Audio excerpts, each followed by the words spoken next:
Hello and welcome wherever you are in the world. It's 7:30 in Kent in England, GMT. It's my pleasure to welcome you along to another one of these mad live events. If you're new to Stage by Stage, this is something that I set up in lockdown. I decided I'd put together a podcast, get together all the people I knew who are world champions and that sort of material to help everybody understand what makes a world champion, so that as many as you guys who have watched and listened to it, it's fantastic. Thanks to everybody who subscribed to the podcast in particular. The feedback I've had has been great. Some of the comments in particular are very heartwarming. Some of the places where some of you have been, just quite incredible. So it's great to be able to give something back like that. And thanks very much for your continued support. And we'll keep going with it. Originally, I was going to do 6 episodes, but we decided then after we'll get to 10, and then 10 became a few more. I've had a little bit of a regroup, so there's a few things I want to try differently, but that's really where we're heading with Stage by Stage. So if you haven't seen it yet, you need to have a quick look. Let me just show you. I'll get the address here. So hold on. Getting used to this, driving this machine again. So the blog is where you'll find it. So stagebystage.com/blog. That's where all the previous podcasts are. Also these live shows. The reason we do them live is to get your feedback. So if you're watching live on Facebook or on YouTube, type your comments in. Please tell us where you are, where you're watching us from. If you're watching the recording, then clearly you can't do that. But please leave any comments. If you like what we're doing here, then maybe we'll do more of them. The whole point of it really was just to, in these times of doom and gloom, to add a little bit of sunshine, to just get a few lads together and talk rally. And that's the idea of it. So this is just, as I said, an impromptu idea on Wednesday night. So I thought, I tell you what, I'll get in touch with my 2 mates who did the very first one with me. So Gordon Noble and Rory Kennedy. Between them, over 1,000 rally starts. My background is rallying as well. I started way back in 1979. So 27 years of sitting in rally cars on and off over the years. So between the 3 of us, we've plenty of stories, but not just us. We've got a special guest tonight as well. Paul Neagle has found the time to join us. That's absolutely brilliant. We'll get Paul introduced to you in a second. So that's the format. There's nothing complicated about it. There's nothing fancy. It's just the 4 of us having a bit of chat. I asked for some questions, which some of you have sent in, so we'll get to them as well as we go through it. And that's the concept for the show, folks. So without further ado, we'll head to Donegal first and invite in Mr. Kennedy. So, Rory, how the hell are you?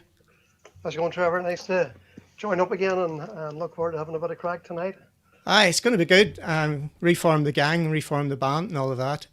So times are good in Donegal, yeah? Things are quite good, yeah, well, good and considering we're all pretty much in lockdown and we're making the best of it, but yeah, it's nice to have something, I guess, something different and something to look forward to, having the crack with the rest of the boys. So we've been like Friday night in the pub. Well, that's the whole point of it, really. I actually do I host a virtual pub on Friday nights normally. I've had it already, just for the lads that go down the pub, and because I've got Zoom, I've got a commercial Zoom, so I do that anyway. And I thought, you know what, when we finish that, let's get a rally version of it. So guys, grab your drinks, whatever you want, join in, and we'll get on it. Gordy, how are you? I'm grand, thank you, Trevor. Sitting back here in Oma, which is the normal damp and kind of cold, but you know it's good to be able to talk like this. I mean, we're missing all the revs and the noise and the spinning about and the pre-stage nerves and all those sort of things. So it's good to be able to at least talk about rally, and even if we can't get out and do it. I think you'll find I had pre-stage nerves before this whole thing started. More around the equipment. Is it going to work? I'm hoping we're live. I can see there's people watching already there, so that's great on FaceTube and all over the place. So good to have you here. And our last guest then, the fantastic Mr. Paul Neagle, all the way from Killarney. How are you, Paul? How are you doing, Trevor? Gordy, Rory, thanks for having me. Great to be on with 2 very established co-drivers in the world, and yourself as well, all champions. So glad to be on here. Glad to be on. I don't have a world title as we have. Well, I don't know about that. So Gordy, what's the crack here then? So here's a thing I suggested to Gordy yesterday, that you're the current Tarmac Rally Champion co-driver, aren't you? You won it in 2019. No, we didn't win in 19. No, I'm talking to Paul. Paul, Sorry, Paul. yeah, you calm down. So Paul, yeah, What a just- start, right? yeah, What a jump start there. that's 10 seconds, Gordon. Ah, dear. 30 Right. actually. So definitely, Paul, you won it in 2019 with Craig, didn't you? Yeah, So we you've got won that. it in You've got that trophy in your house there somewhere, and by default, I think Gordy's the 2020 champion, isn't he? So I think you should get the courier sorted, Gordy, and get a courier down to Killarney, pick up that trophy, and get it set up on that shelf behind you there, because I think you're the default 2020 champion. Yeah. Thanks for that, Trevor. But I don't think the championship really merited after one rally. But we certainly will have to go back and try and steal it back from those boys in the sort of deep south again. We'll have to do that. Like. Got you. Okay, cool. So, guys, not much news today, was there? It's a nice quiet day like today and yesterday. So, I don't know what we're going to talk about as we get into this, but let's see where people are watching from. We'll have a look at the comments and see. So, who have we got? We've got Graham Henderson's watching. Cynthia Fury. Hi, Cynthia. How are you? Happy New Year to you. My sister's actually watching, which is great. There you go. As long as the family are watching. Sean, they're all there. Look at that. Full load of them. Alan Bolton, the man, Mara Felt all the way. Nigel Scoose. We're going to have a WRC in Ulster in 2022. Well, we'll talk about that maybe later if we get time. Hi, Chris. How are you? Good start. Yeah, well done. That's Gordy for you. Hi, Jenny. And Sean's there. Willie John Dolan. A whole lot of them are all there. Look at that.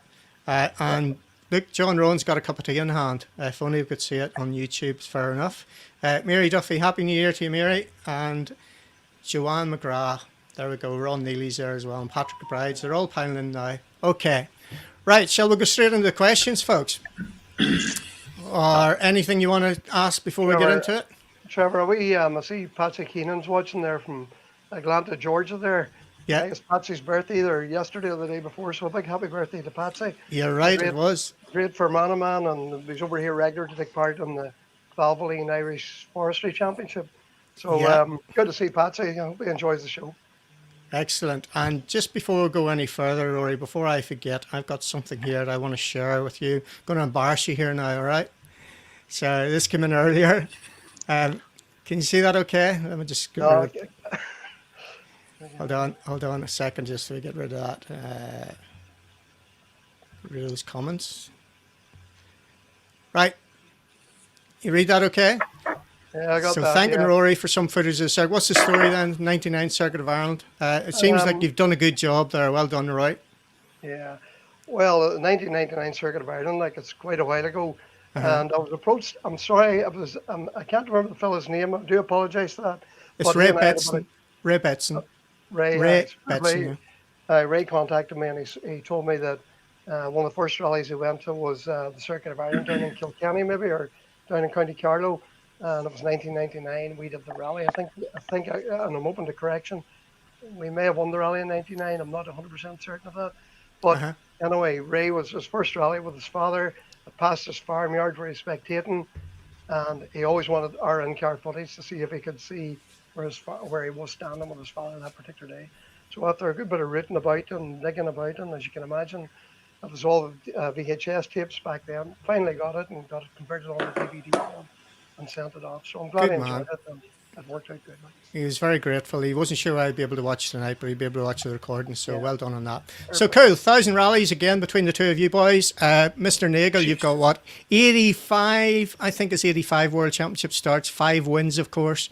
All the way back to, when is the first? 2004? Is that your first World Championship rally? Something like that? Yeah. 80, is it 85 I'm at? I think you're at 85, yeah, last time I looked anyway. You don't pay much attention to that, do you? No, I think no. your finishing record's quite good as well compared to mine. Like, I think mine was 50%. Yours, you've only retired from about 25% of them. So, been around a lot of corners. They were proper retirements. Oh, yeah. Yeah, that's along the way, right? That's the bit that's not measured. Like, you know, you hear about all these footballers and rugby players talking about head injuries, like, yeah, head case injuries, I think, in our case. Right. Let me just get into this then, and we'll get the first question right. So it's from Niall Burns. So, Niall Burns, what's the thoughts on Mr. Neuville's move, so close to the first event of the season, all pre-event testing done. Could a moment of madness ruin a good team now? Gordy, I reckon because you like Belgian waffles and stuff like that, you're probably best qualified with all of us here to talk about that. Is that right, huh? The waffles, but yes, I'm certainly like the food would be good. Mayonnaise and chips and all that. In relation to this story, it certainly came as a complete shock to me. I don't think anybody that I know of had expected this. And as the comment at the end, could a moment of madness ruin a good team? Perhaps it was a moment of madness or a moment of short time falling out, or maybe it's been happening for a while. I'm not really familiar, but it's going to be difficult for a few rallies, I would say, for a new co-driver to fit in with Thierry. It's obviously a very competitive car that he's stepping into. The guy that's coming in obviously has plenty of experience of those rallies with De Mavius for quite a few rallies, and Rory was reminding me earlier on. I think he did a rally with Craig Breen as well, maybe in the last year or so. So, I think he sat with Craig in Monza, didn't he? Yeah, Monza last year, 2019. For all of us, it's grand. We're all very flexible, and we're good at adjusting our own ways of going to suit different sort of drivers. But for sure, it takes not just a stage, but a few rallies to get really completely honed in with the driver's needs and the driver's sort of wants. So it'll be interesting to see how it pans out. I wish them all the best. I mean, I really do. But it's disappointing to see a team that's been together for at least a decade. Parting company. It very obviously seems short notice. Maybe Paul is more of an insider. Maybe he hasn't. I don't know. But we'll get to Paul in a second. Let's see what Rory has to say. Anything over and above what Gordy mentioned there, Rory? Well, first and foremost, I feel in a situation like this, Trevor, it's such short notice, and I'm looking forward to hearing Paul's comments on this too. But I mean, it's such short notice, and virtually less than a week out from the first event, or a week out from the first event, that this dramatic change has come about. It's far from ideal. In fact, it couldn't be. It sounds like it's not. It's a bit of a bust up between them or whatever. But look, there's losers on both sides, I think, in this. It's far from ideal. It doesn't do anybody any good. And even the person getting, the fellow who's taking over, he's going to sit in like, that's going to be a baptism in the fire. Paul, it's Monte Carlo Rally, the most difficult rally in the calendar, I'm sure. And I mean, baptism of fire, we would put it mildly. Look, you wish the fellow luck and all the rest, but it's a shame that this team has come to this after, I think it's 10 years together. And like they got into the WRC together, and they've developed and won events and so on. And like Neagle is a top driver, and obviously all the top drivers have top co-drivers, and it's a shame that something like this has happened, and I'm more sorry than anything else on the circumstances. Yeah, so definitely, Paul, you're one of the 50% of co-drivers left in Hyundai Motorsport. So what's your thoughts on it?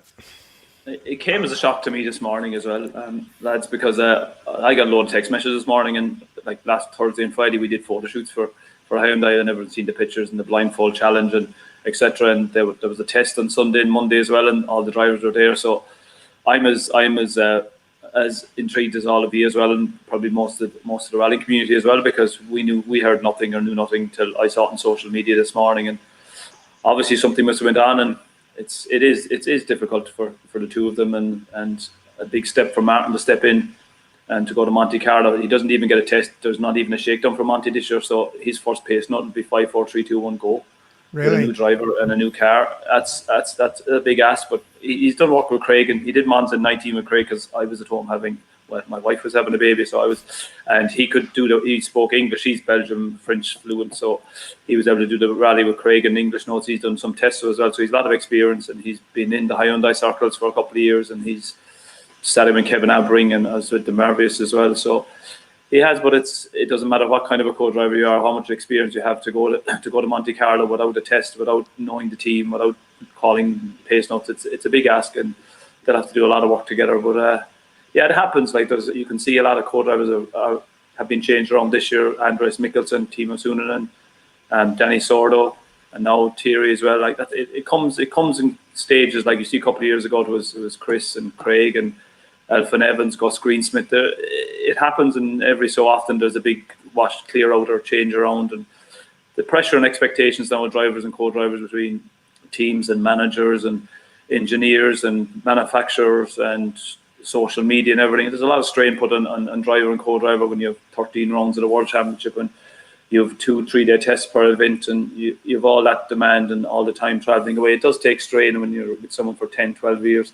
It can take a lot out of people, and whatever the reasons, it's disappointing. It's been, as Rory said, they put a long 10, 11 years together, and I wish the both the best of luck going forward, and hopefully that they have a relationship after, because when you spend so much time like that with somebody, it's nice to look back in years to come and speak to the same person and say we had a good win here, our first rally win in Germany, and our big crash in Chile last year, winning Monte for the first time. So, as I said, we're all in the unknown here, and I think maybe it's better off now that the rally community let it go and let it move on. That Thierry has made the decision, or Nicholas, whoever has made the break, that moved on. But usually this all changes in the first stage in Monte when the first splits are in, and there'll be something else to talk about. But at the moment, it's big news in motorsport.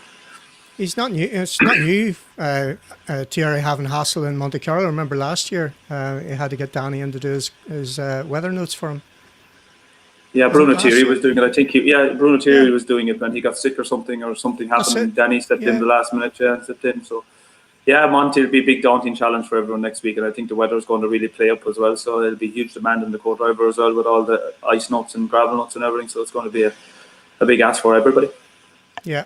One of the questions we have, which I'll get to in a second, I'll find out here, but the question was, should the World Rally Championship be going to Monte Carlo? Thoughts on that, Rory? Well, I suppose Monte Carlo, iconic event, traditional start to the season. Every year, it's hard to believe a WRC without a Monte Carlo rally. I think some of the drivers, I think maybe even Chris went on to say that was one of his favourite events. Like, I think the unique challenge in Monte, it's different. Well, obviously you have the snow rallies and the gravel rallies and the tarmac, but the constant changes that Monte offers, it gives it something unique, and it's hard to see a championship without it. Like. Okay. Well, there was a debate that it should be moved, and I think it was Thierry who was pushing for the event to be moved towards the end of the year. Clearly, the hassle there then would be if you run it at the end of the year, then you have to run it at the start of the following year in 2022. Then, that would be 2022, wouldn't it? Paul, you were going to say something. Yeah, well, Arctic Rally's on this weekend, so that's running away without any problems. Monte, obviously, is in France, and there's high profile as well, but. I think the government have made a decision for them to let it run, and they've put in the curfews, and the rally are working around to suit it. Yes, you can have pros and cons, and is it right, is it wrong? But as Rory said, it's a big start to the year. It's the start of the championship. It's the most famous rally in the calendar, and I think the championship needs it to start. But it's a big ask by all organisations, and more than likely the teams and the Monte Carlo Motor Club and all the marshals. They're putting in huge efforts to make this happen. But again, the rally's still 5-6 days away. Lots change daily at the moment, but as of from this morning, the rally's definitely going ahead. Yeah, I think the historic and the classic rallies, which runs a week later, were cancelled, but part of that was because they were running into the dark, I think. Is that right? You aware of that? Okay, I think that's probably the reason why they got cancelled. So they certainly were impounding more regulations. Gordy, anything you want to add to that? No, I just think we're all at the place where it's very difficult to balance the current COVID restrictions and trying to reduce the amount of how this is passing between people. The UK just announced in the news earlier on tonight that there's some further travel restrictions for people travelling in and out of UK and so on. So they're extremely concerned about the spread of the virus, but we have to balance that with the needs of an elite sport and an elite event. So it's not up to us to call. We all have our own personal opinions about COVID versus life. So the government have put in restrictions. Paul says the French government are allowing this to happen. So let's make it happen. Hopefully it's a good, successful, safe event, and we all get a good spectacle. Yeah, I'm with you on that. Go on, Paul. Well, to be fair, I'm doing the recce for next week, so we had to do a COVID test today. We'll have to do a COVID test in Gap, and we'll have to do a COVID test when we come home. So that's 3 COVID tests in less than a week, and everybody is mandatory for that. land to Nice with a negative test, then you're tested in Gap in the service park, and then you're tested and you come home. So they are putting in all the protocols, but again, it is difficult times, so everyone must be aware. And the way they control the whole service park now with no spectators, and you cannot get into the service park one way or the other. It's not like before, you sneak in some way. It's last year has been so difficult that way. So they put in huge restrictions to get around the stages and get around the service park. So they are doing everything right, but again, it's the government's decision at the end of the day.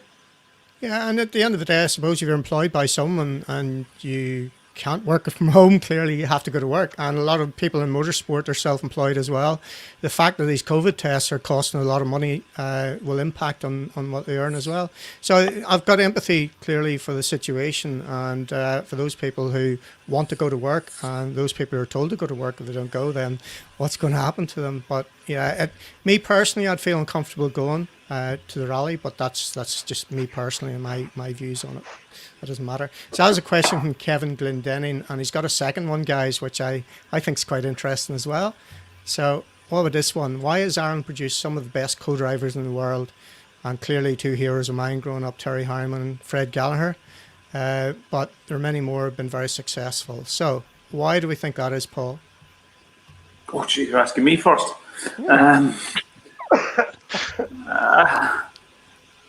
I don't know. See, I can't answer because I blagged my way through everything. I wasn't a proper co-driver at all. I was pretty good at blagging away myself for a long time as well. That's the answer then, guys. I think that's unfair. You see, rallying is if you're in the rally community in Ireland, you start co-driving in Ireland, and it's a unique place in Ireland for calling pace notes and all the narrow, bumpy roads, and like it's not like in Spain where it's all long corners or armcore corners, and where in Ireland you bumpy, fast, tricky roads, same as the forestry as well. So you learn your grit at home like that, and it's up to each individual. Then they want to go further afield, or do they want to just sit at home and go rallying at home? And if you can progress and you have that ability to call pace notes at any level, and you want to go to the UK or go into Europe and eventually get to the World Championship, it is a great start off in motorsport to start in Ireland and go calling pace notes. And you over the number of years, you have fantastic drivers as well to learn from, which is a massive help. But definitely the co-drivers have really successful, especially Terry Harriman and Fred Gallagher. They were the big heroes back in the day, and the Group B era is like. But yeah, you have to make the right decisions in the right times as well. And I always say that there's times in your life and crossroads when you're a co-driver, you have to make hard decisions to go around the right road if you want to progress as a professional co-driver. And there's a lot of people out there that want to be professional co-driver, want to get out there to the world level and the top level, and but they don't realise there's a lot of grafting and a lot of work to be done. And there's years of traipsing up and down to Donegal and across the Bushwhacker and the Forestry and Toshiba rallies, and come all the way down to Wexford and Waterford and all. It's length and breadth of Ireland. I'm only going back 15 years. The boys had the big Circuit of Ireland, and when the British Championship was at its peak, I was probably looking up to just make the right decisions at the right time and take the bold steps to go and get out, chase after a World Championship rallies instead of trying to win Killarney or win Donegal or something. Eventually I got to win Killarney last 2 years ago, but they're the targets you have to pick. It all depends what people want to do or what angle they want to go at or what path they decide to do. Some people, and the likes of Harriman and Gallagher, they started it all out, and then obviously Rory and Gordy were very successful as well. And there's plenty more. You don't have to. We can. The first Irishman to win a WRC rally was Ronan McNamee. So like there's a lot of boys out there that went and got a lot of success, but there's a lot of work and hardship and traveling and time. So it's not all rosy as you see on TV at times, as well, as I always say. But again, it's the decisions in life I think a lot of people have to make, and if you make the right ones, the path can be success if you take the right road. Yeah, and sometimes it's tricky just to make those decisions. So sliding doors that I talked to Fred Gallagher about in the podcast recently was a big thing. So just where we go this way, that way, whatever works. And he told some fantastic stories If you haven't listened to the podcast with Fred Gallagher, if you're watching this, folks, have a listen to that. The big takeaway from what he was talking about is building relationships. So all the time he kept saying, I've a really good relationship with Guy Franklin, a really good relationship with Jean Todt, really good relationship with Harry Vatanen, and all the time. And I think that's a bit of what we're good at. We're good at chatting to people and just sitting and having a bit of crack with somebody. I know certainly that stood me in good stead over the years. That got me a seat with David Higgins in Donegal, for example, and Mark later, and all those types of things that'll happen. Rory, your thoughts on that? I will echo quite a lot of what Paul says there. You must remember, we have a great culture here in Ireland with co-drivers. And again, you only have to look at Jerry Harriman, with Greg Gallagher, Roland Morgan, Roland McNamee, and so on and so forth. I could go on and on and on. But really, I think Irish co-drivers are in great demand because we have representation in WRC, we have it in rally rates like Dakar last weekend, you have it in the VRC, ERC, IRC, American Championship. Jesus, it could go on and on and on, and they're always at the sharp end, you'll think. And it's a wee bit like, I suppose the very nature of a co-driver is the adaptability to be able to get on with somebody, communicate with somebody. And I think Paul said earlier about you spend so much time with one person, and it can be very intense when you're competing and making the notes and on the recce and so on and so forth. So you need to have that ability where you can adapt to different situations. And the very nature of us boys, like, we're here from the four corners of Ireland, each one of us, and we all share the same love of sport, if you like, and we all have had similar opportunities.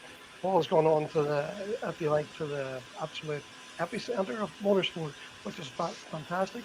But nevertheless, it's something that Irish co-drivers have that can, we have an adaptability that we can go and sit with any driver, should there be, like Paul's been with Andreas Mikkelsen, for example, and I've been with Niall McShea, and Rory's been well and truly tested amounts of time, and like you, Trevor, you've been with Mark Higgins, and we're all top drivers. But we're all sluts. We're all sluts. I think Gary Jennings seems to be the one that you've all sat with, haven't you? You've all been with Jennings. Proper sluts, we are.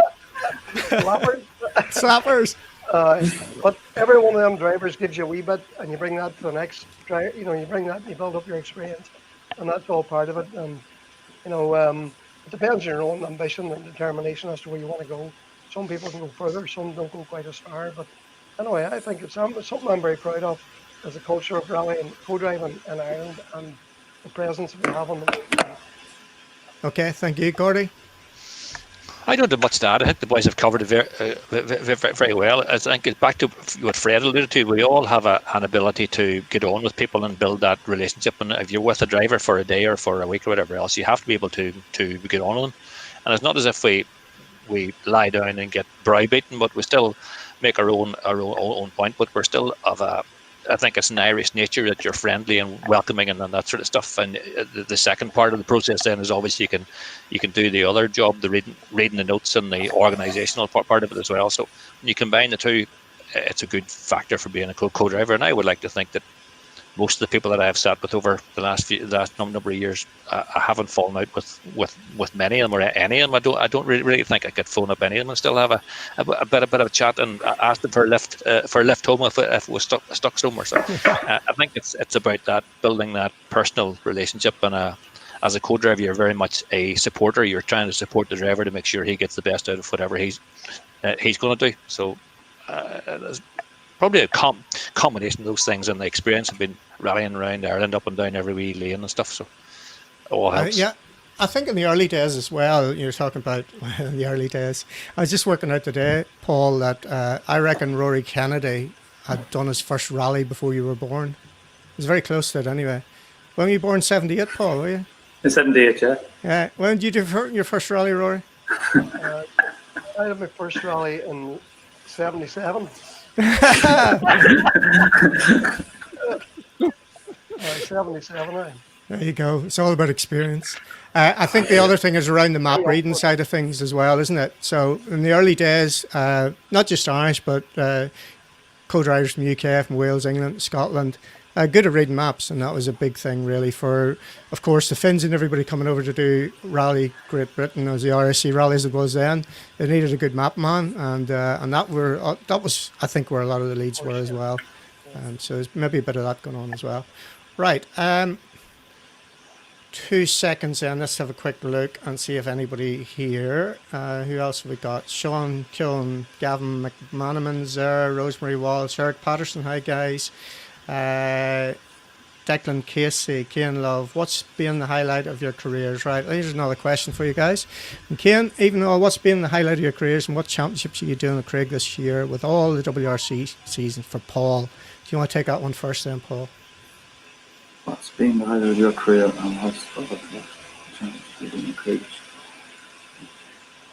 My highlight, there's a few, I suppose. There's only one really when you win Finland in the WRC. It's the greatest rally on the calendar. It's the greatest rally in the world, and it's the fastest rally in the world. And when you win there, and when you beat the Finns on their back door, and to set the record as the fastest rally speed of all time, it will stand out as my greatest achievement of all time. So far, like it. I've had many other ones. Like obviously, there's memorable ones as well. Obviously, when you win your first WRC rally in Argentina, that's very important. And winning Killarney in 2019 with Craig was a huge milestone for me as well to get over the line, especially the 40th run of the rally and no carrying than ever to win it. So there are 3 big ones. And now winning the RC in 2009 as well. I'm starting to feel like Rory now. It's gone back that long. So old. But it's not that bad. Don't worry. There's still a few more years left to me as well to get maybe a couple more victories and everything. So coming back after probably the disappointment after Citroen in 18 to be back on the podium with Craig last year in Estonia and finish second to Tannic was a personal thing. Was very, very important to me to get back on the horse and get back on and get a result like that after what happened with Citroen and the way that was left. So they're the big ones, but again, as I always said, not often be asked the same question when you win in Finland. It's the next best thing is winning World Championship. Yeah, so talking about Finland, our last guest, well done, cracking. Our last guest has arrived, so we're going to bring her in now. Bex Williams, how are you? Like she's on the gin and tonic already, look at that, pint of gin. Well, do you know what, listening to all of you guys, it's like being down the pub. It's like being down the pub, having a little drink. So, that's the whole point. Squash. No alcohol here, unfortunately. Not at the moment. Why? What's wrong with you? Cheers to you all. Cheers to you all. Cheers. Do you know what? I'm not sick, but yeah, I am taking medication, not for the brain. But yeah, I've got an inner ear problem, so I'm all over the shop. I'm a little bit dizzy here and there. So yeah, I think it's age, guys. Dreadful, huh? But anyway, I thought I'd come to the co-drivers convention tonight. It's all a bit mad. I've learned lots so far. It's been really great listening to you all. Okay, we just want to. We're talking about Finland and Paul's best win. I think that was quite interesting for me. And of course, at that time, your mummy wasn't very well, unfortunately. Yeah, that's right. And for some reason, you entrusted me to take the reins of Rally Radio for a couple of days of that weekend. So I was actually hosting the show when Craig and Chris won Rally Finland. So that's something that I'll never forget. And it's funny how circumstances sometimes will change things. Yeah. I remember the last day in particular, trying to get into the studio, which was in London where I was hosting it from. There was a bicycle race. And they closed off everywhere around the Docklands where it had to be. And I wasn't getting through, like nobody was letting me through. So I literally had to just go past somebody up on the curb and off I went to get into the studio because it definitely wasn't missing that day.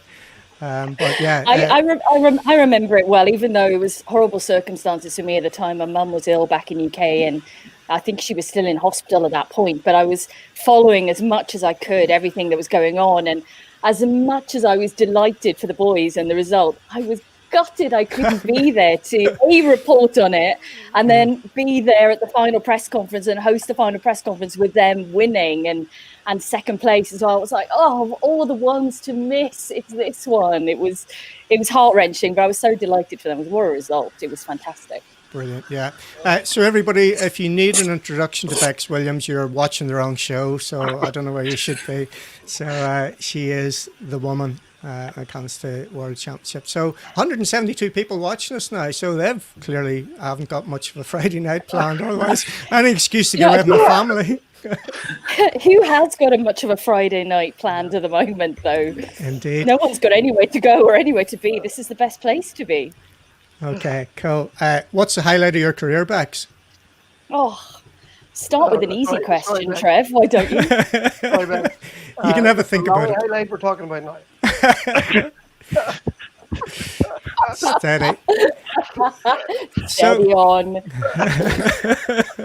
I'll have to think about that, Trev. Can you give me 5 minutes? Yeah, well, Chat amongst yourselves? just explain. Don't go red on us. Like, no blushing allowed in this. You know what? I've got anyway. Look at me. See, that's a bad thing about me. So it's a good thing I'm never on TV because I do blush a lot. Well, you should know about these boys and the behaviour they're up to, because you spent a fair bit of time here over the last 4 or 5 years, really, which has been great to have you along, especially the Tarmac Championship and a few other events as well. So how did all that come about? How did that happen? That's a really good question, and I'm struggling actually to remember how that came about. And God, you're not very good at these questions, are you? You're better at asking. I know. A lot better at asking than answering. I think it's 2 words, and I think it's Bobby Willis. Bobby Willis is responsible, I think, for actually getting me over and doing some stuff on the championship. And it came about after working on ERC events over there and doing the circuit when he's part of ERC, and we were doing the Irish Tarmac Championship then. And he kind of said to me, would you be interested in working with the Irish Tarmac Championship? And I absolutely wanted to, because I'd heard so many incredible stories about the rallies in Ireland, but hadn't been able to get over there. I'd been to... Where had I been? I'd been to Killarney. That's the only place I'd been. Oh, you don't want to go there? Dodgy old spot. I hadn't been to any of the other events. So this was then prime time to actually be able to visit some of the events. And every single event on the championship calendar is like a nugget of gold. They're all so, so good. So, yeah, I kind of bit his arm off. He put me in contact with a few people and, cut a long story short, there I was doing the Irish Tarmac Championship, working on the TV. And it was fantastic. A really great experience. Really great. You enjoyed it that much? You brought your mum over to West Cork. We talked about your mum earlier. You took her over to West Cork. I remember that. Yeah. I loved West Cork so much. Such beautiful area there, and the rally was fantastic. But Clonakilty was brilliant, and I thought, yeah, definitely, I'm coming back here for a bit of a holiday. So yeah, I took mum there, and we had a brilliant time. Had a great time. Excellent. Okay, Rory, do you want to have a go at this highlight of your career? Well, first of all, I would like to say one of the lowest times in my career, Trevor, because it's just something struck me there when Paul was speaking earlier. We were doing the Killarney rally in, a long time ago. Gordy, you were in the same rally with TC. And 2002. 2002, yeah. We had the Killarney, we were doing the rally, and of course, we had been rallying all year. Gordy, you might remember in the circuit in Galway. Yeah, that's right. Okay, all right. Me and you and TC were very close in the Group N all the way. And on the very first stage was Malls Gap, which Brendan Kelly, who's the Toyota dealer, local Toyota dealer here in Letterkenny, but he drove David Greer Motorsport Group N car. Oh, very, very good car at the time. Anyway, we were fastest up the gap, Gordy, by 1 second from you boys. And we went to the very next stage, and we had a really bad accident. And what I mean a bad accident wasn't one of these big rolls, it was one of these sudden stops. And anyway, without going into too much detail, we weren't very well, and we were in the car for a good while, and quite a lot of other cars were going past us and so on. And I think it was Gene Megan, if you remember. He was the first car. We were number 11 in the rally, and Gene Megan was number 30-something. Him and George Tracy were the first 2 cars to stop to assist us. Anyway, speed up the story. So we ended up in hospital in Tralee, Paul, I think. It's not Killarney, it's Tralee. Yeah, that's correct, yeah. In Tralee Hospital, yeah. So Brendan was very unwell now at the time, and thankfully he recovered fully from that accident. But at that time, he was very much in the balance, and he was helicoptered back to Dublin and so on, to Beaumont Hospital in Dublin. Anyway, I remained in Killarney. So the rally continued, of course. And here's me, I'm lying in the hospital in Killarney. I'm completely bollocked, if you like. I'd broken my pelvis, I'd broken my ankle, broken my teeth, broken a whole lot of bits and pieces. But anyway, I couldn't travel home. I live in 300 miles north of Killarney. So, of course, the rally ended on Sunday and everybody went home, and I was lying in the hospital bed in Tralee I was there for a week, if you can imagine. So during that week, Paul used to come in to see me. and he was working for the ESPU's the electric board in Killarney, and he used to come in and see me, and we used to sit in the wee chair beside the bed, and we used to chat about rally and what we're going to do. And I think you might have been with Kieran O'Neill at that time, Paul, maybe. And Donny O'Sullivan, no. Donny O'Sullivan, the group NCAP. Donny O'Sullivan, and them days. And here we were sitting having the crack and with all the rallies. And it's ironic to think here we are sitting here now and you're chatting about winning the best rally in the world with the fastest driver in the world at that time. You know, it's incredible to think what just became, you know, what lay ahead for you at that time. So it was really a low point for me at that time, but to see what developed out of it for Paul was incredible. Like, but it's not only that, Rally. You think of what you've done over the last couple of years as well. San Remo, Ypres, you know, those are tick box rallies that everybody wants to win. It's just incredible, even in the last 2 or 3 years. Yeah. Where are all the trophies, Paul? Where are all the trophies? They're all in the garage. There's a couple inside. All right, I have the winning trophy from Finland and the winning bottle of champagne, and I have San Remo ones. I have some of them.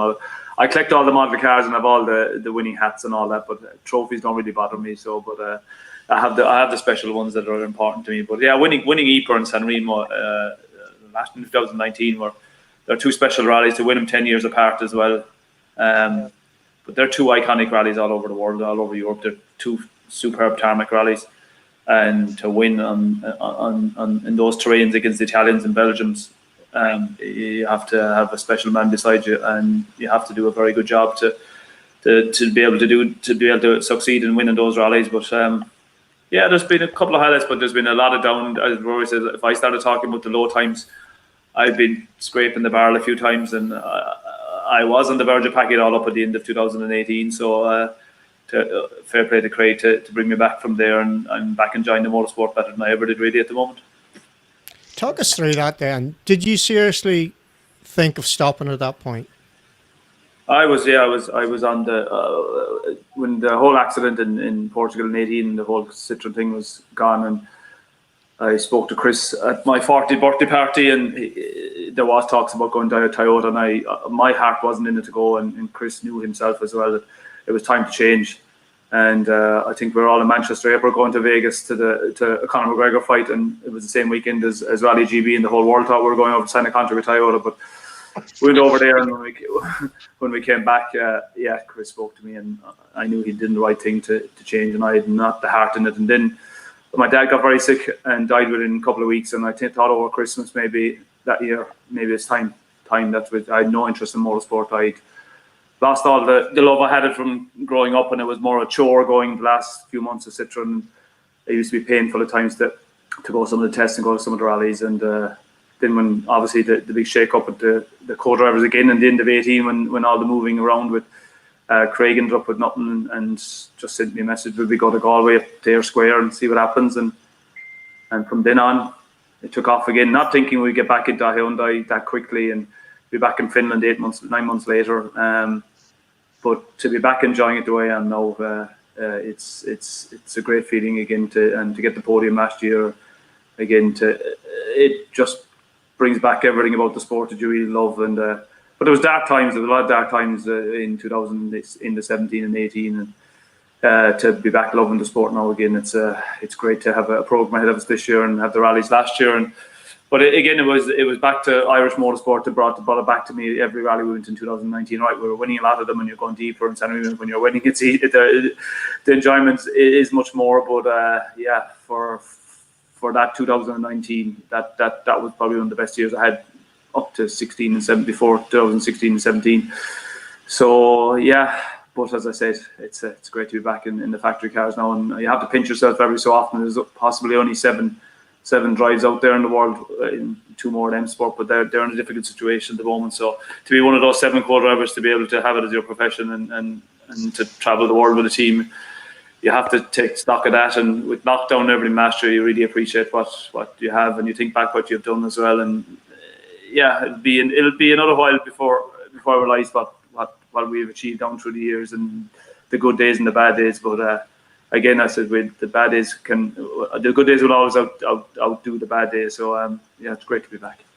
But Craig's got it all, hasn't he? As a driver, he's definitely got the potential to win a world championship. Yeah, it wasn't easy last year to jump in at the sharp end in Estonia, where it's the fastest rally of the calendar, and with very little seat time, and we were just doing some ERC rallies, and to go into Estonia in the back door of Tannak and to keep it in 9 seconds for the first 2 days of the rally, and running the same row position for day two, it was a phenomenal feat by him that weekend, and that's really put the icing on the cake to get us a contract for this year. Obviously, COVID has played a big part in our rallying last year. There was no Finland. We couldn't go to Ypres, or even the fire in Australia the year before. We were over there, and the fire put us out. So it restricted us. But when we got the chance to go and have to prove it, he was able to do it. And when you don't have a full-time contract, when you have your 13 seasons and you have to prove yourself over a season, it is a bit easier when you're thrown into deep end and you have to go out and set the times and set fastest times, and it's a difficult thing to do when you're trying to take on the elite drivers in the world. But yeah, it sets us up for this year, and again, hopefully COVID won't play a big part and we can get some more rallies under our belt and some European rallies as well. I just want to go back to Estonia, because that was really interesting for me last year, in that those are the types of rallies where the Hyundai wasn't as strong. Some people would say because it sat too high and it was too much movement in the chassis when it's on those fast rallies. So what changed? What did you do differently to the car that made it so competitive, where Craig could get in, feel comfortable? And we know when he's comfortable, when he's smiling at the end of the stage, coming out all the wonderful quotes, he's in his happy place and nobody's going to beat him. So what was different for that rally? Well, I suppose we didn't see the old spec Hyundai, because we did early on in Sweden early on there, but that wasn't really a rally. It was more a gravel rally, and it was very mixed rally. So Hyundai did a lot of work during the summer. I'm not technically clever enough to figure out all the parts of the car, so they have new suspensions or whatever they've done. But as I said, we didn't do the Finland year before. The car felt very good. It was our first time doing the rally, so we didn't know any better, and it was I think 6th place or 7th place we had. But in Estonia, the car just felt like in rails. It's the whole geometry of the car. The Craig's felt so comfortable inside in it. Again, probably it's a question for a driver. I'm just putting my way back that he just got into it. He felt comfortable for the very first test. Yeah. The only day's testing we got in it, and just going to start line the first stage, and obviously knowledge of Estonia, and he's done it a few times as well. Did the previous year as well, so that helped as well. But you just have to take it by the horns and drive it as hard as you can, and it seems to work. And I just have to keep calling the pace nuts and get to the finish before him. And if I can do that, I'm happy enough. So whatever way the car's handling. I think certainly in the DS3, he was really comfortable with that car. When we moved to the C3, then I think Chris called it was complicated, the situation at Citroen. And those complications will probably come out in a few years' time when everybody's retired and we can tell the stories. But the thing with Craig is he hasn't been in for a consistent season in a car that he's comfortable with, clearly the first year DS3. But I'm talking about if you were in the Hyundai for the whole year where you got a lot more seat time, then definitely I think you're up for it, yeah? For sure we are, yeah, exactly. If you get the 7 or 10, 12 rallies, whatever's in the calendar year this year, and you're in 3 days per, that's 30 days with the helmet on during the year plus testing as well. It has to help. There's no question it has to help for you. But it did help us last year when we were doing some ERC events. We were like in Latvia, which is a really fast rally. When you're in an R5 car and you drive it probably at 11, 12 tenths. It does help. It keeps you sharp. It keeps your pace nuts sharp as well, and all that helps. But there's nothing like being the real thing and doing the proper testing and getting the full 3 days and the recce as well. Everything helps, and when you have a mindset that they're your calendar events and they're your rallies for the year. But look, the way it worked out last year, Hyundai won the manufacturer's title. They juggled the drivers accordingly, and if COVID didn't play a part, we would have got some more rallies. But we played our part on our second place in Estonia to win the manufacturer. So we did what we had to do. Yes, you are world champion, clearly. Oh yeah, I forgot that. Yeah, only partial. Folks, anything you want to ask Paul on the back of that? Anything that he's triggered that that's made you curious about anything in particular?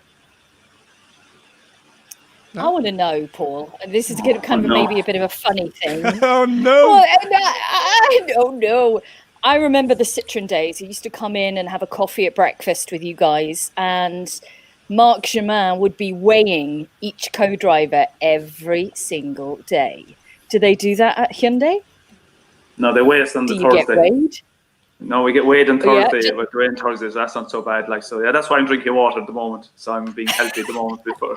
But no, they're not as strict as in Sintra. But you have to stay under the weight. They do monitor the weight and they do watch it, because obviously the weight's 160 kilos with the suits and boots and helmets and all the fancy gear on. So anything over that is a disadvantage to the team, so we stay underweight. And yeah, Citron are very particular with it. But Hyundai still watch it as well. You wouldn't want to be growing a beer belly very quickly. They wouldn't belong telling you. Okay, thank you. Excellent. Okay. Gordy, highlight of your career. Trevor, it's hard to pick out any particular single incident or thing that happened in my career. I suppose over the past 30 odd years, there's been a number of highlights, I suppose you would call them that, and if you dig way back to the very, very start, when we started out, and Trevor and Rory were involved in this, doing navigation rallies, where the onus is on the sort of co-driver to try and get the best result. I won the Northern Ireland Championship way back in 1988.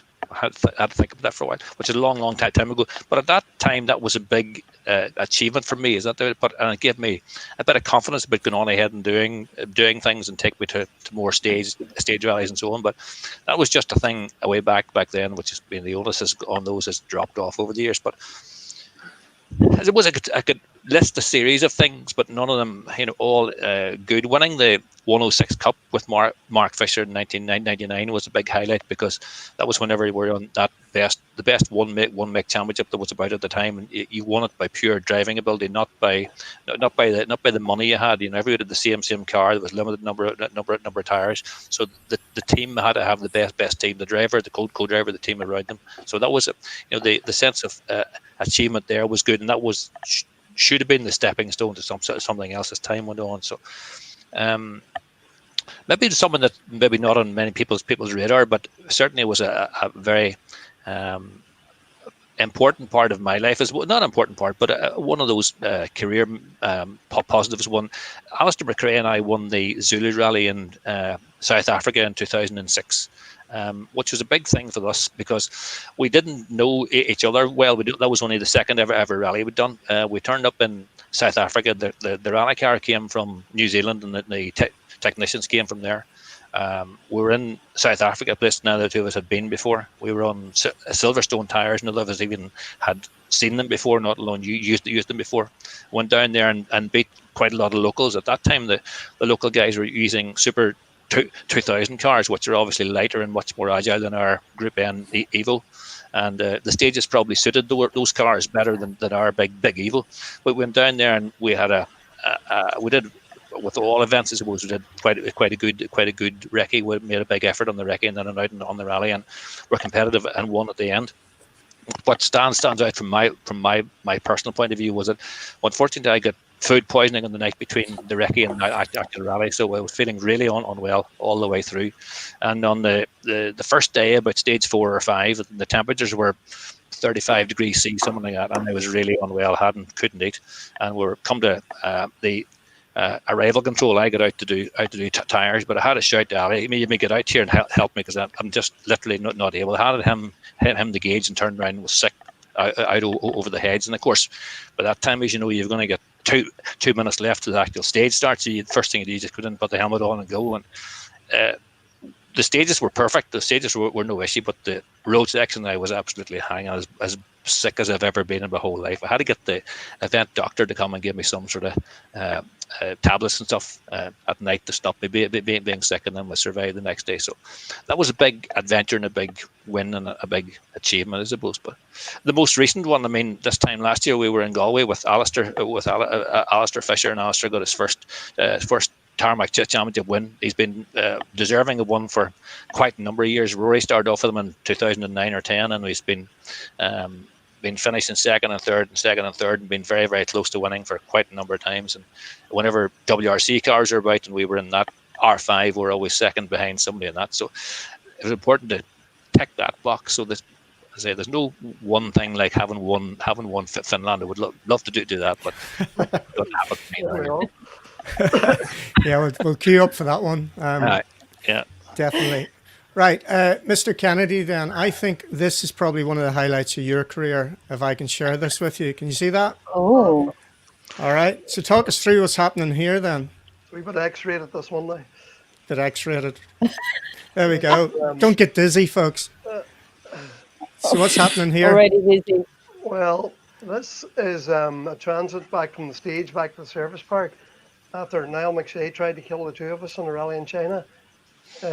We've just had a really big accident about half an hour before that. We had a really big accident where we crashed and rolled, and we're driving for Skoda Red Bull team. It was at that time. Would never have guessed. So we're stranded out in the middle of the stage. So eventually I managed to translate for these two guys to give us a lift back to the service park, and they were very obliging, and they took the two of us back. It was very funny actually. So it was on the two wee scooters we arrived in the service park, and the whole service park went friggin' hell. Not the shape of these two boys coming like. But we had been doing quite well in the rally, but unfortunately we had an unscheduled accident and put us out completely. Gordy, we used to do them rallies. That's back in 2015, and Gordy was out and done a couple out there as well. You were with Ali at that time, Ali. Alistair McRae. Yeah, and myself and Niall did a good few rallies too. It's great out fun and great opportunity, and every now and again something like that would happen. Only in China, as we'd say. Yeah, the adventure was amazing. You were going, some were completely new and a completely different culture, and huge crowds of people coming out to actually watch. And a lot of people had no idea what they were coming to see when they saw these European idiots coming in these cars at manic kind of speeds. And it was very, very competitive when you had Martin Rowe, Niall McShay, Alistair McRae, Tapio Luckinen, Chris Atkinson, Mark Higgins, etc. there together. It was just like having another round of a British championship rally, and we were all fighting really hard to win. Nobody was giving up easy, I can assure you. We were quite lucky. We had a couple of wins out there. We had also a few calamities, the same as Rory had, I think. So,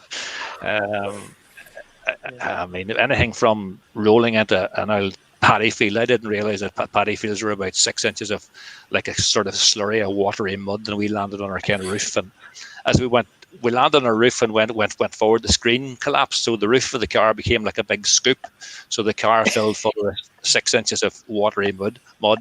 And when we landed in the field, like the two of us says, you're right. You jump out as you normally do, and my job was to go and try and find somebody to help us to wheel it back over, because I mean the car was fine. It just was one of those, you fell off the edge of the road and rolled into the mud, and if we got it back onto the wheels, it was perfect. I mean there was nothing mechanically wrong with it. So it looked up and down the road, and there wasn't. This was in a place called Longview. Is that how you pronounce it, Roy? Whatever. Yeah, we couldn't see anybody about, but there was half a dozen people standing about 100 odd sort of meters away, and I went running towards them shouting, come and give me a push. But if you can imagine, we were first car as well. There was no other rally cars that passed at this time. We were the first car on the road. These probably never had seen a rally before. And they saw this 5'11" paddy with a big race suit and a helmet on coming, shouting at them, coming to look. So the five boys disappeared. As we shed come hot thing, and they all ran in and slammed the door, and they were never going to come back out again. We eventually found a group of like cadet soldiers, junior soldier guys who were out. They were actually marching on the rally, and it seems like a long time in hindsight, but it probably took 2 or 3 minutes to get them guys to convince to come down and give us a hand to roll it back over onto its wheels again and get us going. But the bit of the story, interesting bit, is when you landed. Margie had landed in the roof, and it was this 6 inches of mud. When you landed back over onto its wheel, all that there fell from the roof down onto the seats and onto the pedals, and it was like, I mean, literally 6 inches of watery slurry in the car. Nice, sounds good. Charming. Yeah, that's what you call it, right? And the smell was horrendous, but finished the stage. That was grand. Met a few mechanics when you those UK guys, Alan McGuinness from ProDev and somebody else. So I'm not sure whose car they were looking after, but I found them and some goggles and glasses of them.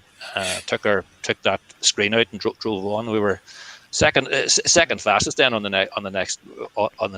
next stage, and it was grand. Like the car was mechanically fine, but looked like a scrap. Didn't manage to get the stage cancelled. We made a good effort at that in the other times, but it didn't happen to work out. We'll get to that later. I remember I was living in Spain at the start of 2004. I think it must have been end of 2003, start 2004. Martin Rowe phoned me up and said, "I've got this opportunity to go to China. Are you up for it?" Now, I'd been backpacking in 1990 through China, I spent 6 weeks there, and I thought, wow, I've never experienced anything like it. Everybody told me, don't go backpacking. Like, to give you an idea, I turned up in Qingdao to make the beer, and I was there on the beach in Qingdao, and every Tuesday you could get a ticket to get on the train to head to the next place. I was heading to Beijing. But when you go to the train station, as soon as they see you're foreigner, they close the window. That's it. So you have to wait until the following Thursday. Then you go and try and queue up. So I did this, and I thought, the hell with this. I'll get a flight out of it. And it was one of those dodgy planes as well, where you walk up the back of it, and you sit facing backwards. Anyway, so all of that, I said, no, I'll tell you what. I know somebody who's really passionate about their rallying. His name's Rory. Candy. Give him a shout. So off you went. That was it. We won the 2 rallies. Yeah, well, there you go. Good. You see, you wouldn't have won them with me. Right. Here we go. There's another highlight, Rory. What's happening here? Oh, thank goodness that's so small. Nobody can see that too clearly. Well, this was an incident that happened in Donegal in 2007. We better get rid of that quickly. 2007 was one of the famous it was one of the famous years of the Donegal Rally because Loeb was here that year. Oh, And, yeah. I was with Mark Higgins then, the yellow trooper. So we're first and second. We had been leading for quite a bit, and then we broke a front suspension, the front damper, and Loeb got in front of us and so on. Anyway, we're going to the stage, the very next stage, and we just left the Milford Service Park, and we're heating the tires before we go to the stage on a sort of a B road, you know. And we had been warned, you know, everybody has to behave and drive carefully, and everybody's watching the rally, and the competitors had to act very responsibly and not to be setting the wrong example, and so on and so forth. So we were doing this anyway, where we thought nobody could see us. Loeb was in front of us, and we were both going along, heating the tires like this. And we could hear this helicopter, and we didn't pass any remarks, but we could hear this frigging helicopter, wondering where was it or what was this. And then we could hear the sirens of the cop cars coming, and we're wondering, where the frig are these? So finally the cop car come flying up, past us out, past Loeb out, pulled in front, and another one came right up behind us and jammed us all in. And the cops, they jumped out, and they were not impressed. But apparently the helicopter had seen us guys warming the tires, and they had sort of radioed for the mobile cars to come and get us. But anyway, it was good cop, bad cop. We got the bad one, Loeb got the good one, and Loeb signed his autograph for the boys, and away he went. But our boys, Was your autograph not good enough? Eventually we got away. But that footage apparently, Trevor, is available somewhere. I think Martin Brady, who's a very, very famous co-driver, has more famous than all of us. Yeah, he's access to that video, I think. So I'm sure it'll appear somewhere sometime. all right, it'll be good to see you anyway. That'll be at your 40th. Yeah. Trev, I want to know, how have you got all the goods on Rory? How have you got all these behind-the-scenes pictures and stuff? Just of Rory, though, no one else. Because he sent them to me. That's how silly he is. Yeah, he'll never use them. I'll just send them to him. My cop story is 2001 Rally Deutschland, so the year before it became part of the World Championship. So qualifying round, and we kissed to Hinkelstein in the 206 World Rally car. So the wheel was a little bit askew. Sorry. Just for clarity, could you emphasise what a Hinkelstein, when you kiss a Hinkelstein, it's not this kind of kiss? No. You wouldn't want to be doing that kind of kiss with a Hinkelstein. I think we'll make Bex earn her money because she describes these all the time. Hinkelstein and Bex, off you go. Hinkelsteins are huge concrete boulders which are half buried in the ground. They're a hexagon shape, and they are designed to keep tanks on the road in the military areas, which I'm sure you knew anyway. But yeah, you don't want to be hugging one of those. Well, we kissed one on the way past, and it didn't really work. You want to miss them, don't kiss them. Miss them, don't kiss them. Yeah, there's a T-shirt with that on it, isn't there? Somewhere I've seen it before. We'll not talk about Peter Solberg's kissing of one. John McLean might be watching this. He can tell us about that one. We got to the end of the stage. Usual thing. Police are there. You ain't going anywhere. So I managed to talk the police into escorting us back to service in Germany. That's going some, isn't it? That's good. That's good good persuasion skills. So Marcus Gronholm, eat your heart out. Did that, and the second pass, when we were the second past when we went through these little villages. You can see this line down the tarmac everywhere. It would gouged out with whatever was trailing in the back of the car. I'm not proud of that, clearly, but there you go. That's what happened. Right, what's your real highlight then, Rory? Oh, well, briefly, my real highlight. Well, we've had a lot, and there's one that stands out in particular was in 15, whenever we came back, and I'd won the Donegal Rally in 95 last time with Bertie, and we had won 3 times together. Anyway, 95 was the last time, but to come back and win in 2015 with Gary Jennings was, for me personally speaking now, was one of those moments, because the trophy for the Donegal Rally is in my father's name, Jim Kennedy, perpetual trophy, and the trophy was only brought in 2000, maybe 2002, I think. So it's only long after I thought I was finished winning, I was never going to have another opportunity to win it again. So I was very thankful to Gary Jennings, a fantastic driver, fans' favourite, spectacular driver. Paul Gordy could tell you, I'm sure Bex, you've seen him in action, like unbelievable driver, and entertainment all the way. So to sit with him and win that rally, and we're on the door handles the whole weekend, but it was a perfect rally. We never put a foot wrong. Every single decision we made was correct. Everything worked in our favour. And even going into the last day, we were leading by 57 seconds, and we were fastest on 5 out of the 6 stages. So it was a perfect rally, and to win that rally, get that trophy, personally, it meant a huge amount to him. Above that, Trevor won the Tarmac Championship with Bertie 4 times, and each and every one of them was a cherished memory as well. Mm-hmm. All the rallies Bertie and I did together, we won 19 rallies together, and my career will be definitely defined by the Fisher years. So really, that's a huge highlight of memory and treasured memory for me. I went on to rally with Mark Higgins and Gary Jennings, Niall McShea, and lots of other incredible drivers that we had tremendous memories. But they're the ones that particularly stand out. Excellent, thank you. Bex, you've had time to think about your highlight then. What do you reckon? Oh, yeah, I have, and it's a bit like Gordy, really, Trev, in that there's so many amazing moments that I've been lucky enough to be there for over the years, and they're always, essentially, they're always someone else's highlights that I'm reporting on that then makes it a highlight for me.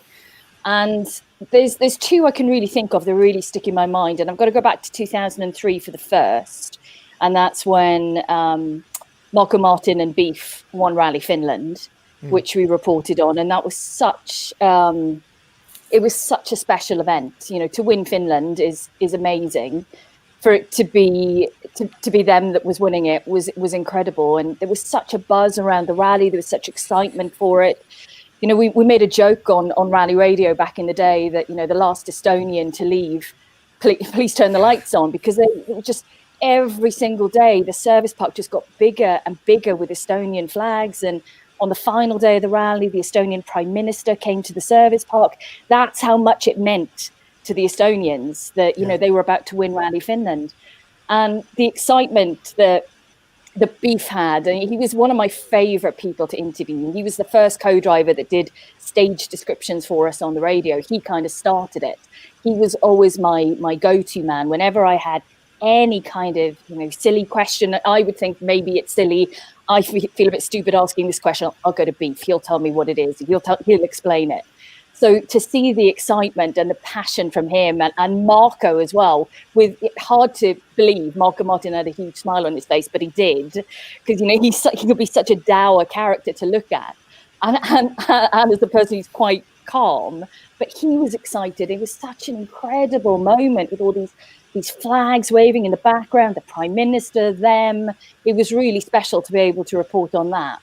And then the next best moment was in Rally France, when Ogier and Ingrassia claimed their first championship title under unusual circumstances, because we had the power stage as the first stage of the rally. Never happened again after that. And of course, they got enough points on the power stage to be able to win them the championship title.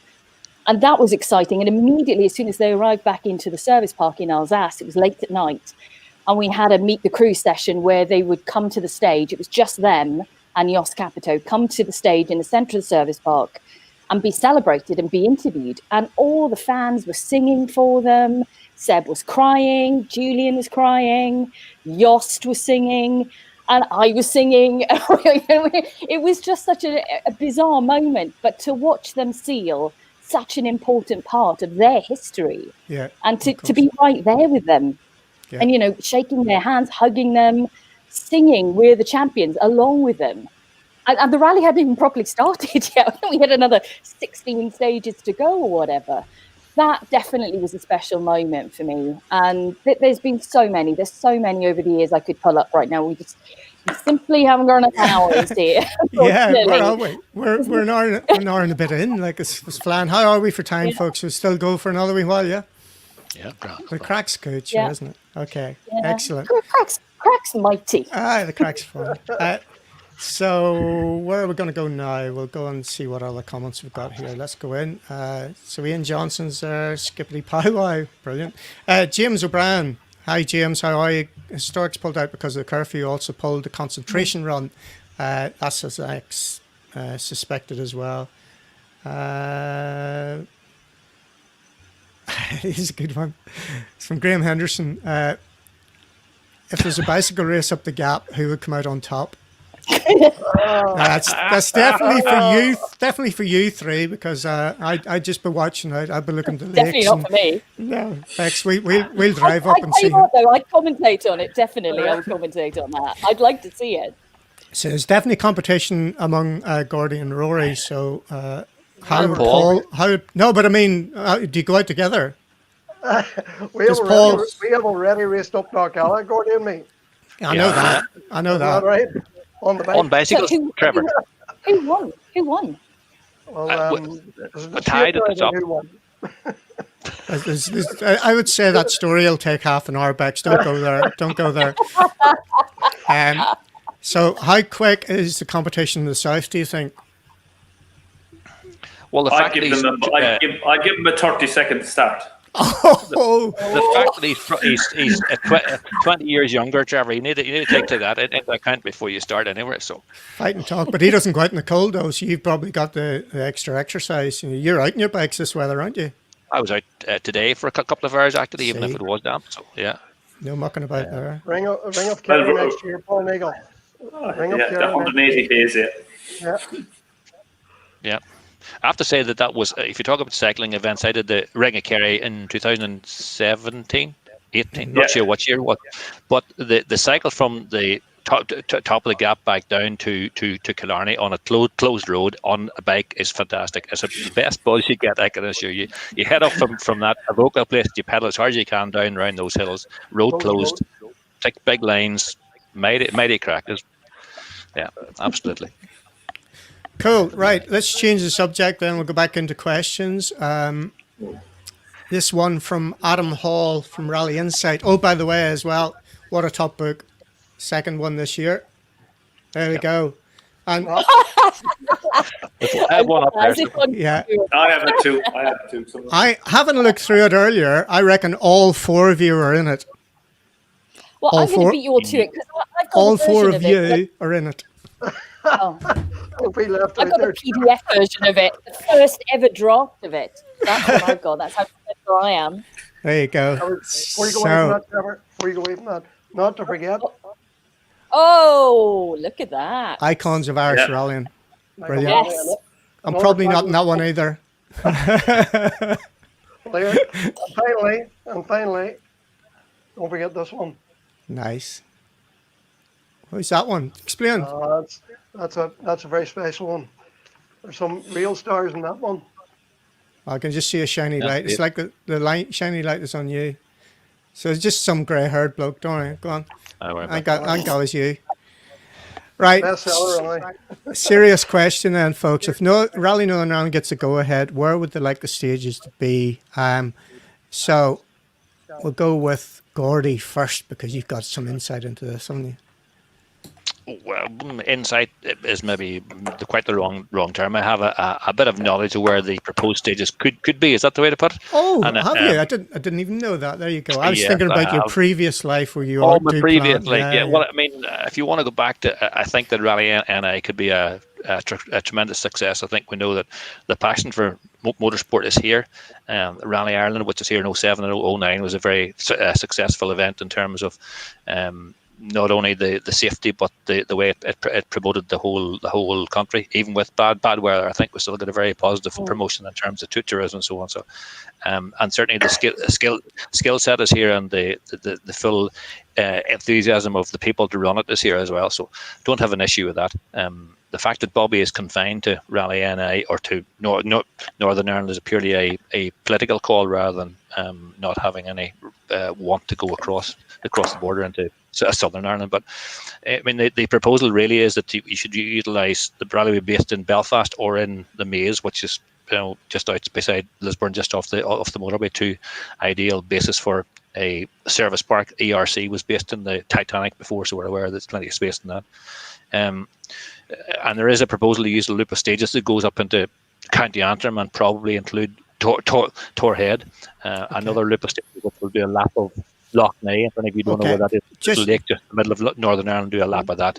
Just so you're not giving away any Bobby secrets here potentially. So nope. the question is, where would you like the stages to be? The answer to that question is, you have to balance this as to where I would like the stages to be and where it's possible to run a rally out of and have a service park and have a day that you can work within the time frame.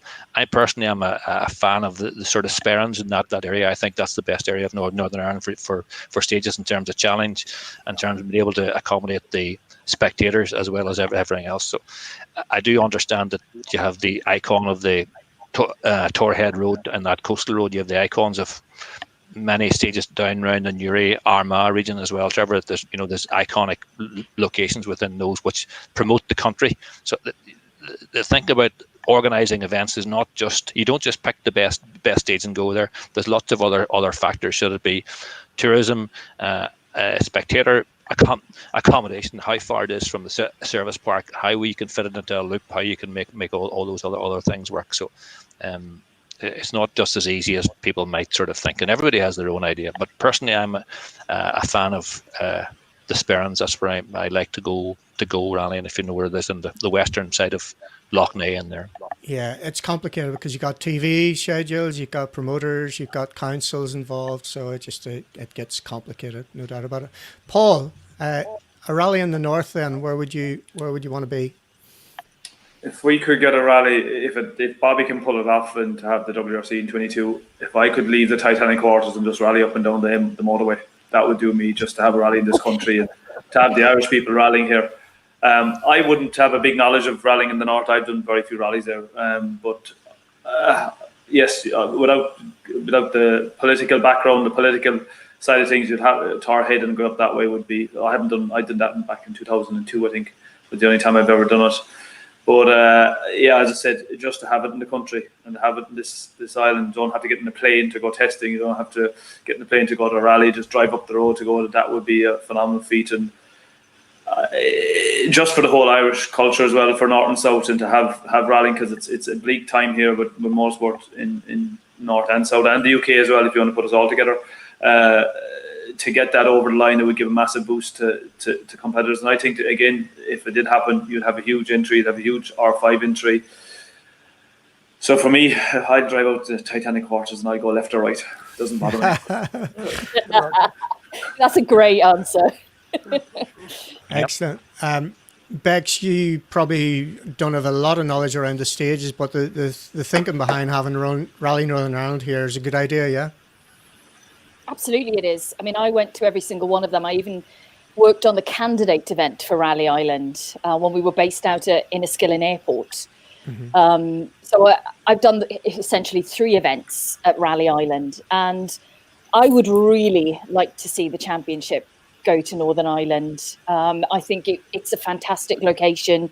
We saw the success of the European Rally Championship, the ERC there. You know, the boost the tourism got, the coverage you got, the stunning images.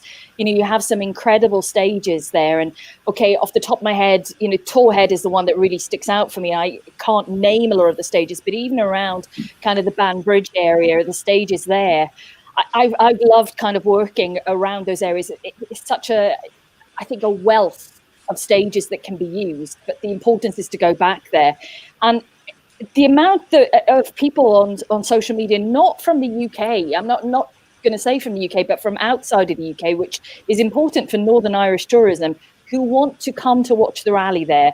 You know, they've seen Irish tarmac stuff on TV. They've seen and heard the nature of the stages there. Everyone talks about tarmac rallying in Ireland. If you want to see a tarmac rally, you go to Ireland. That's the thinking.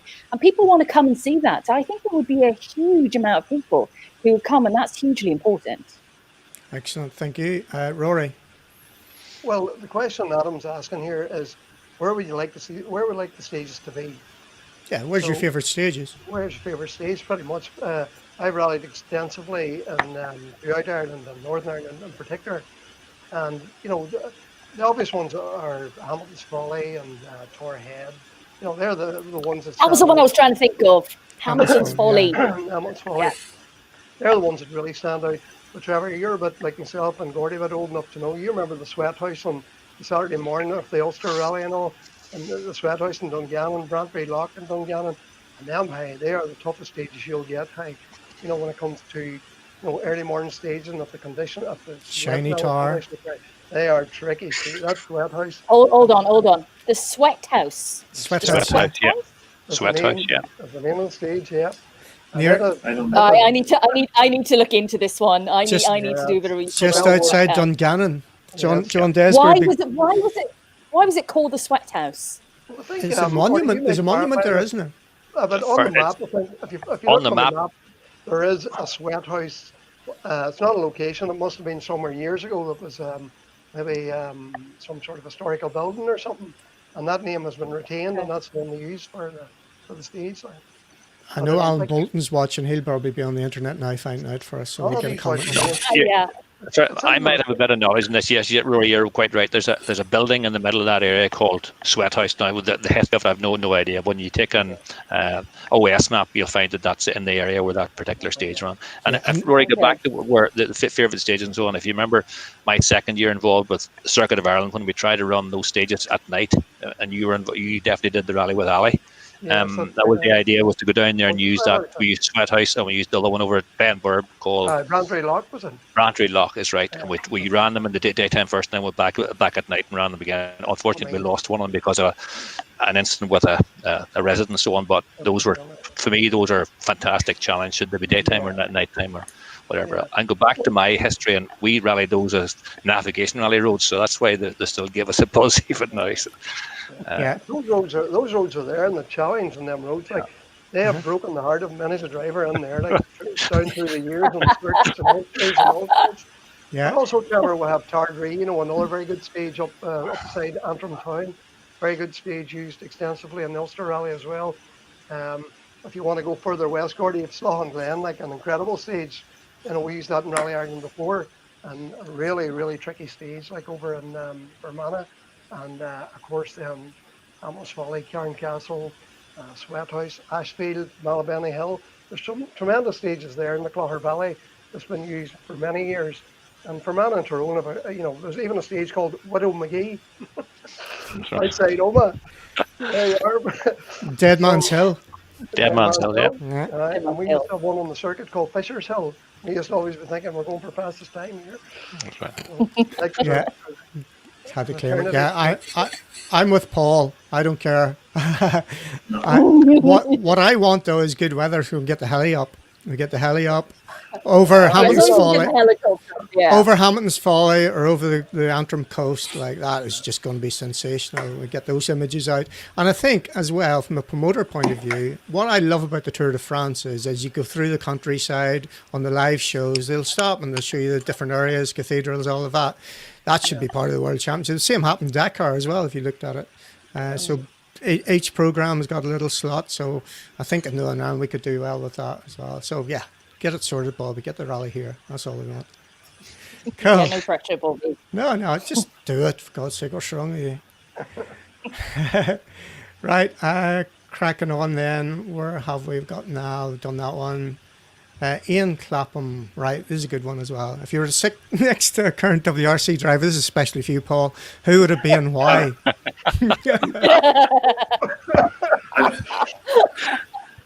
I'm safe enough with that answer, Ernie. I don't think I need to answer that one, so I'll skip on there.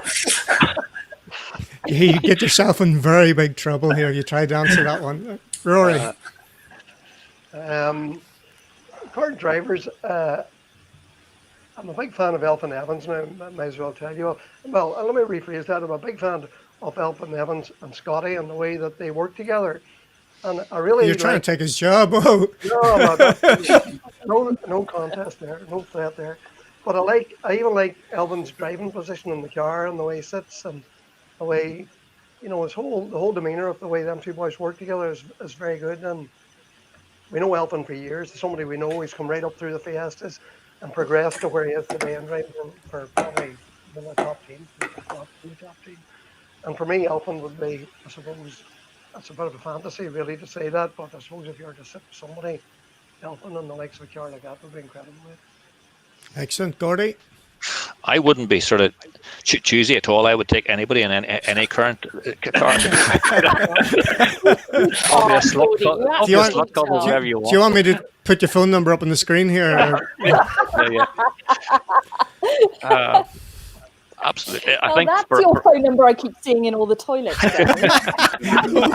That's a different thing. Yeah, it's his number, but a different thing. He does lots.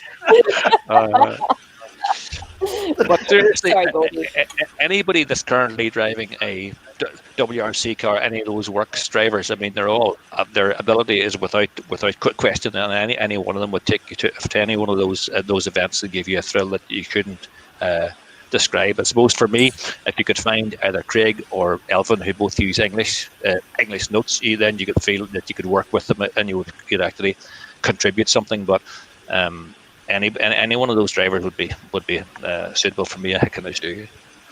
Bex. Come on, Bex. Well, yeah. Obviously, I wouldn't be contributing anything in the co-driving seat, so I would just be enjoying the ride. So I would like to be. I've seen you in Faff. I've seen you in Faff. You were contributing a lot there. Yeah, I was contributing a lot of screaming. Like, woo, yeah! That's what I was shouting. Loeb, I'd like to sit next to Loeb. I'd like to watch the absolute maestro in action. And yeah, I'd love that.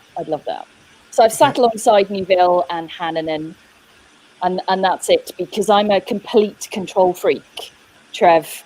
I would like to be behind the wheel, not driven. So, I freak out getting into a car with anyone, but getting into a car with someone who's going to be driving at pace completely petrifies me. So it was a big thing for me to even get in the car with Nuvo and Hannanen. If they'd said take the wheel co-drives, that would have been far easier. But yeah, control freak. It's a bit like answering questions. You don't like that either. It's funny how I've tricked you into this. I don't like answering questions either. No, I know. Well, it's not my job, is it? Yeah, exactly. 2015, 2016. You wouldn't be interviewed by me for the live show, will you? You don't remember that? No. You said no. No. Okay. So I said no. We'll cut you here. You did say no. You wouldn't do it. Right. I know. I almost pulled out of tonight. Yeah. Right. Yeah. As if you have a choice there. So I would go definitely Loeb. Would be interesting. Clearly, Craig or Elvin would be first priority. But Ogier, just those two guys have just been completely special. Like they're freaks, and they literally are freaks. So why were the freaks? What do they do differently to everybody else that I've experienced? I'd be really curious to find out. Really. Yeah. I said, good question. Well done on that one, Ian. Yeah, that is a good question. Yeah. Patrick Brides, he's got a load here. But this is a good one. This is a really good one. And I want full truth here, right? Full disclosure, boys. And Bex, you can contribute as well. The biggest white lie, bending of the truth, excuse you have given to stay within the time or rules when competing in an event. Right? So this is... Oh, that's a great question. That's a killer question, that. So we'll just see who's the bravest here now amongst these coes. You go first. You go first. Me? I reckon it should. I think it should be Paul first. From the look on his face, it should be Neagle. Right. Look at him! He's a brilliant liar, I reckon. So I reckon it should be Rory. Your biggest blag we're talking about here when it comes to timing, so that you don't lose road penalties. I think that's probably what we'll narrow it down to, or reduced road penalties. Right. Right. And I'm still competing, remember? Yeah. No, it's not in the World Championship anyway. It's not in the World Championship. I did the Killarney Historic Rally with Chris Meek in a Mark II Escort in 2006-7, before we were IRC. No, the year we did IRC, maybe 2008. And we were fastest on the night stages the night before and went up Moss Gap in the exhaust manifold went. We're still leading the rally. We got into Kenmare and found a welder. I jumped into my mother's car and she was a passenger all the way to Kilmacalogue. Clocked in my time with my mother's car and sat for 20. We were last. We were first up the gap. We were last starting the stage up the classics. Second last starting it. And Chris got there and he said, I don't know what hold, so we'll go as far as the harbour. There's a pub halfway through. We'll pull in there and we'll go for a few sociables. Yes. We got through the stage, no problem, caught a couple of cars, and then we started in Healy Pass, and Phil Collins was in trouble doing the same carry-on, and he was fixing his car and everything and got past, caught up to him. We were still running way back, and then Chris said, we'll go as far as the Shebean at the bottom of Healy Pass. If we stop there, we'll keep going. We kept going, and I said, we've no penalties yet, we've no penalties, but we're catching up. So we got all the way through the rally and I got back into the Drumhall Hotel. And before the ramp, and I was wheeled into my own club and stewards and everything. And Chris parked. I came back down the stairs and Chris parked the car in the car park. He says, and he was inside drinking Jack Daniels and Coke. He said, we're not going over the ramp. It was a great day's rally. And we went back up, went from last to first, and we won. Well, we won it on paper, but then Phil Collins won the rally, even though he was inside in the control zone for 20 minutes fixing the car. He won the rally, but he got away with it. But I owned up, but I had no penalties. I still won the rally, but we retired on the ramp. I knew it was going to be a good story. I knew it was going to be a good story. I think that's the key. That's the key and the caveat to these stories. If somebody does get suspicious and they start pointing the finger, you have to hold your hand up. But if you can get the fingers are pointed at, the fingers are pointed everywhere. Me and my own, there was a lot of people crossed at us, but we just were tired in the end. But I remember my dad travelled with Chris to find the rival control. I was sitting waiting there, and there was a lot of bluffing. And I also booked into a service in Cork 20 without the car and booked out a service without the car because they were fixing the car with the road. So I booked into service and out of service without any car entry service. You do those things back. You can't get away with them now with social media and everything, and you have trackers and there's videos and there's everybody and all these hurlers in the ditch with their video cameras and Snapchat and TikTok and whatever else they have. You can't do nothing anymore. You can't do absolutely anything. So anyway, they were the good days. But you wouldn't want to either, of course, nowadays. No. Rory. Oh my, well. This is one that's not commonly known and includes, this boy here as well. I get dragged in. Is this a driver, co-driver thing? No. There's quite a few, but this one I think is probably better, Gordy. A good few years ago, I was doing the Monaghan Rally with Patrick Elliott. Patrick had a Subaru S12B, very fit car and a good driver. And Robbie used to run the car, so Robbie rang me up and said, would you, if you rallies this guy? And I said, no problem. Robbie's watching, by the way, so he can clarify all of this. Yeah. So Patrick and me it was down to Monaghan, which is about 100 miles from here or less. So we went down on the Saturday morning, did the recce, and we finished at 5 o'clock. I said, Patrick, I'm away up home. I'll be back down in the morning again. So off I went home, and that was grand. Woke up the next morning, got on my nice white racing suit and all my gear and my rally boots. I jumped into my car and headed off to Monaghan. So, of course, it was 7:30 in the morning, or 8 in the morning. I was flying down. How long is this story going to take? Not long. So just outside Oma, and I come around the corner, and here was the local policeman with a speed gun up and all the rest. So he pulled me up and he said, you're doing 85 miles an hour or 80 miles an hour. And I said, well, that's okay. I'm doing the rally in Monaghan, and I need to be there, pretty sure. And he says, you're not doing the rally today. He says, because you're coming with me, you're arrested.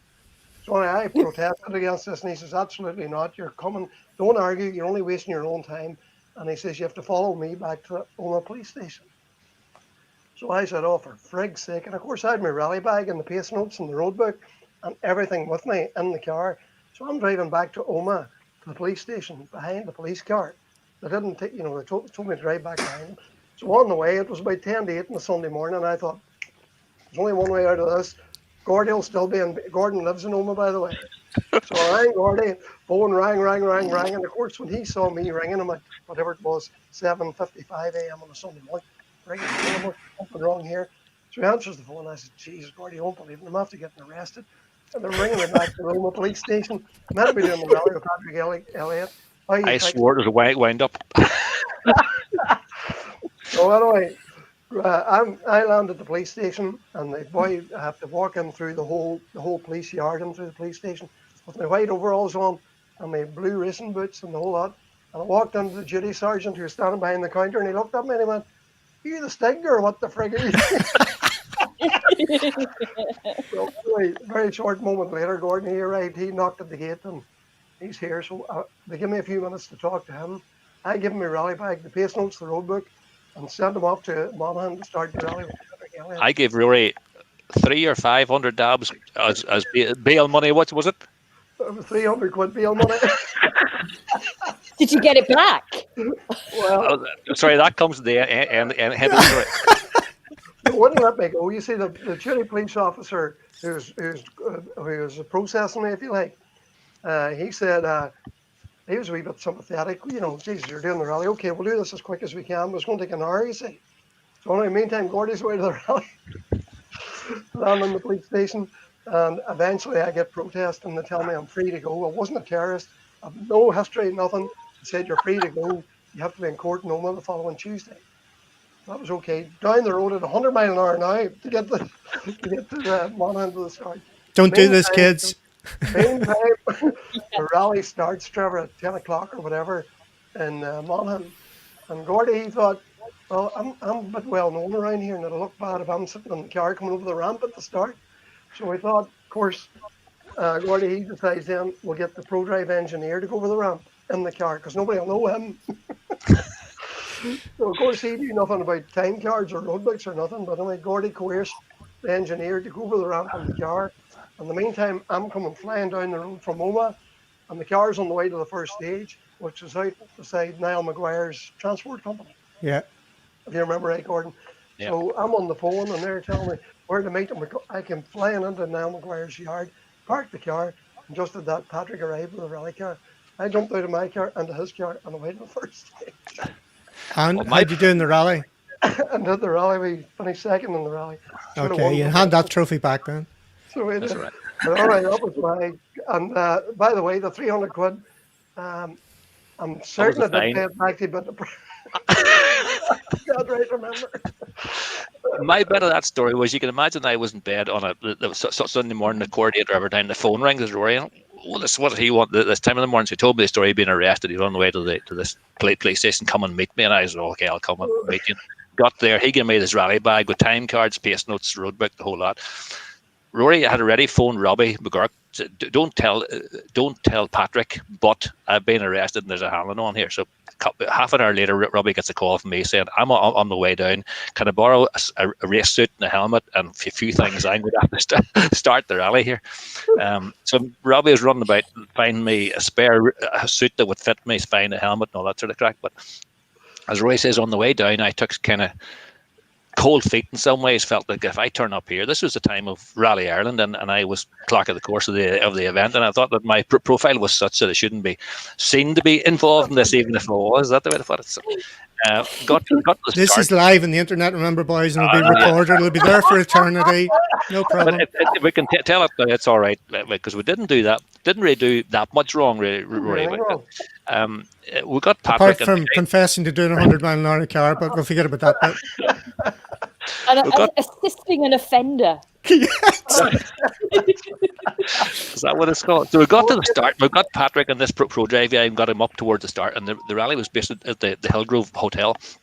So knowing that there was that the timekeeper at doing that start was a lovely lady, but quite officious in her ways. But I got out to the front of the hotel and I started waving vans. There was service vans in the car, so I waved a few guys out to cause chaos, and we blocked the whole access to the hotel, so the cars couldn't even get out. So then we got the scenario where the co-drivers coming up with different time cards, looking their time, and the timekeeper was giving them to us. Because this traffic chaos, which fell into our sort of pot, because then nobody knew what co-driver was in what car going to what time, who had been. And then whenever this traffic chaos eventually opened. Everybody was able to drive out.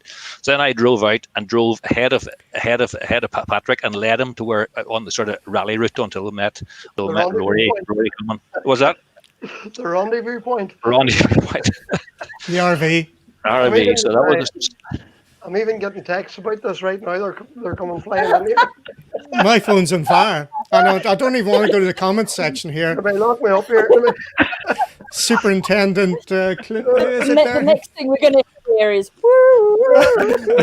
outside the door here. No, he's okay. Look, he's got that little angel stripe above him there. See he's that going ray of light? Yeah.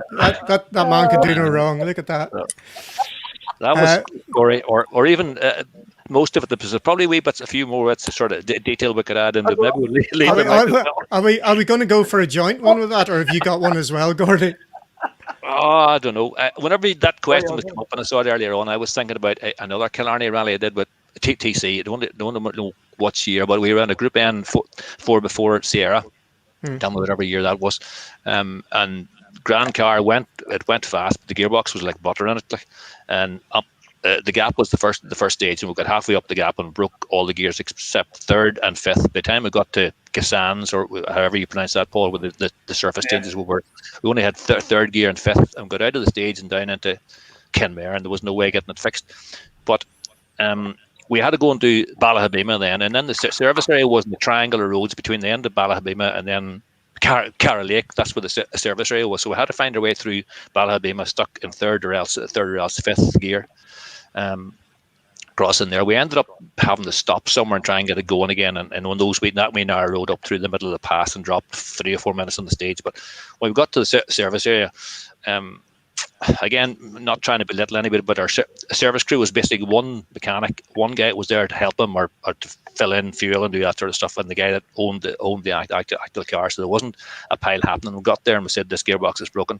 They said it's going to take 45 minutes to actually fix this, and I was saying, not going to happen with 20 here. So that wasn't going to work, and I said, look, you boys work away, I'll go and try and clock out here. But luckily the service out control was also the next stage, the stage arrival control for the next Cara Lake stage. And on the way down, it's about 1.5 miles around that triangle of roads.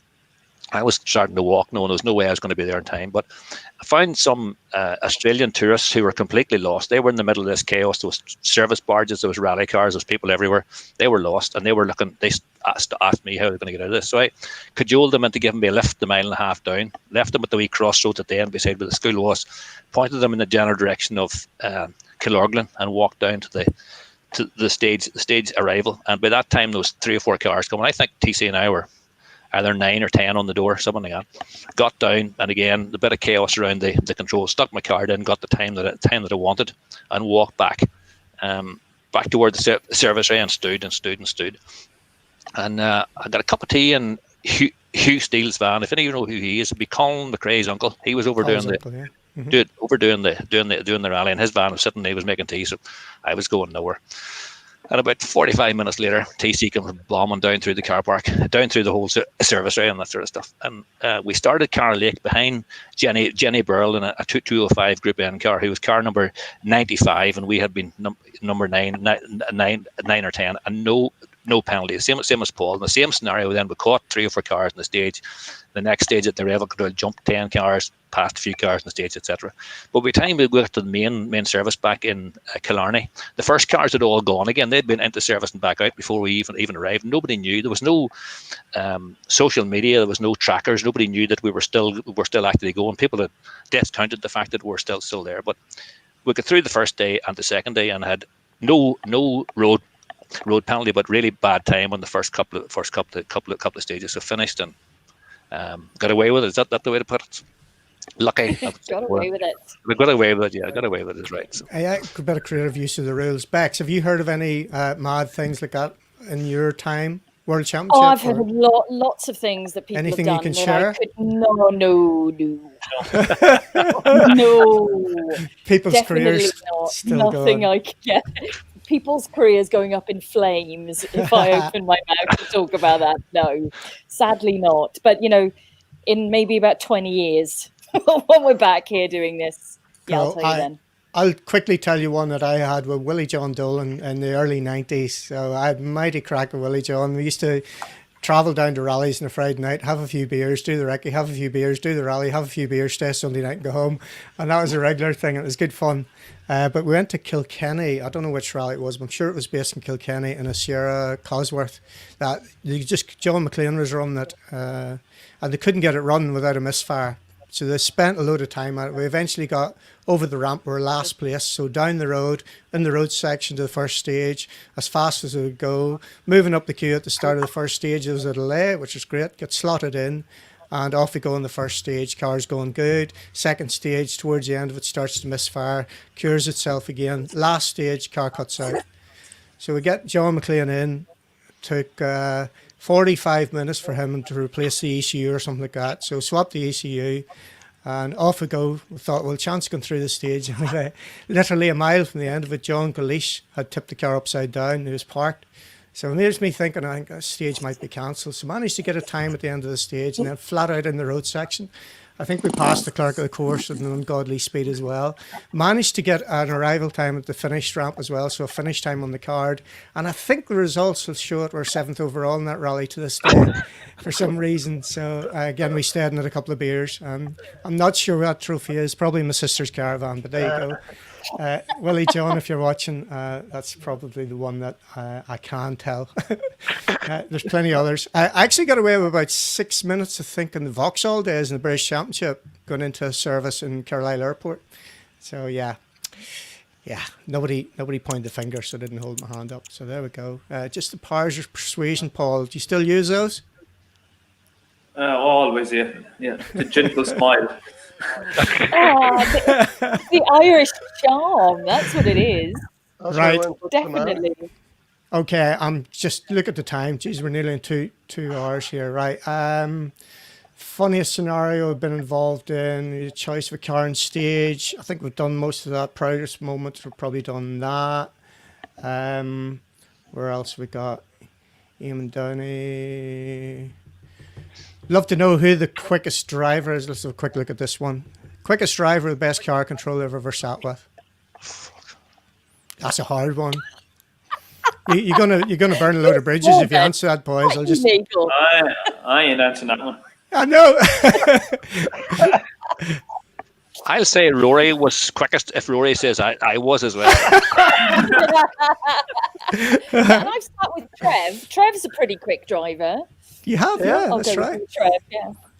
I did a rally with Gordy, didn't I? Well, not with you, but as part of the same rally. You did part of that. the same team. It's in Sligo, but I don't think you had a very good result in the end, Trevor. From what I can remember, I'm not trying to be soring you. Make him feel good, why don't you, Gordy? I think you'll find I was doing okay at the start. At the start, yeah, it was very good. You were fast at the start, yeah. In the test day, the day before, at Sligo Airfield, wherever we were with it. I think the first stage was 11.5 miles, and I was 3 seconds behind Ollie Clark, Roger Clark's son, so I think that's okay in my first ever rally. Second one, clearly leading it until I took a wheel off it, but that's because I only doing it for a bit of fun, clearly. Yeah. It's the co-driver's fault, I would say, Trevor. You can blame Angus, so... Angus Watt was with me, yeah. That's why I brought him with me. I'm not a proper co-driver, so at least I've got an excuse. Good excuse. Excellent. Right, let's go into the comments and see what people have got here. So we talked about him. Mr. McGurk wants to know what state you were in when Tappy had the big plane crash. If this is a quick one, you've got 30 seconds to answer this thing. Well, the state was Michigan. Where did you end up? That's where it started. We almost ended up in freaking Canada with a proper crash. Robbie came up to me at the start of that test, and he came over and he fixed the belts. And he looked over at Tapio and he says, "I'm going to tighten the belts on this boy for his bad record." And we went up the stage and we had the world's biggest accident, and car went on fire and all. And I come running back down. This is in Michigan in the American Championship, like. And I come running back down the stage. Well, I had just previously broken my pelvis in the Killarney rally, Paul. And this is my first proper rally afterwards. I was with Tapio. And anyway, I come running back down. I was like coming down the stage like this. And Robbie and the Pro Drive boys were all there. And I said, come quick, the car's on fire. And they were all standing looking at me. What? Because we'd only just left them. We only went up the road last night. Like accident. So they all jumped in the service van, flying up the stage, the whole car on fire. And all. And Robbie, Robbie, he got the job of taking it back and stripping whatever parts were left that were any good. Like it was a proper plane Yeah. crash. Probably you're right there. I've had a few plane crashes with Tapio as well, but not in the cars, in bars. Yeah, that's a different story. Bex, what's the crack with next weekend? Is it going ahead? Monte Carlo.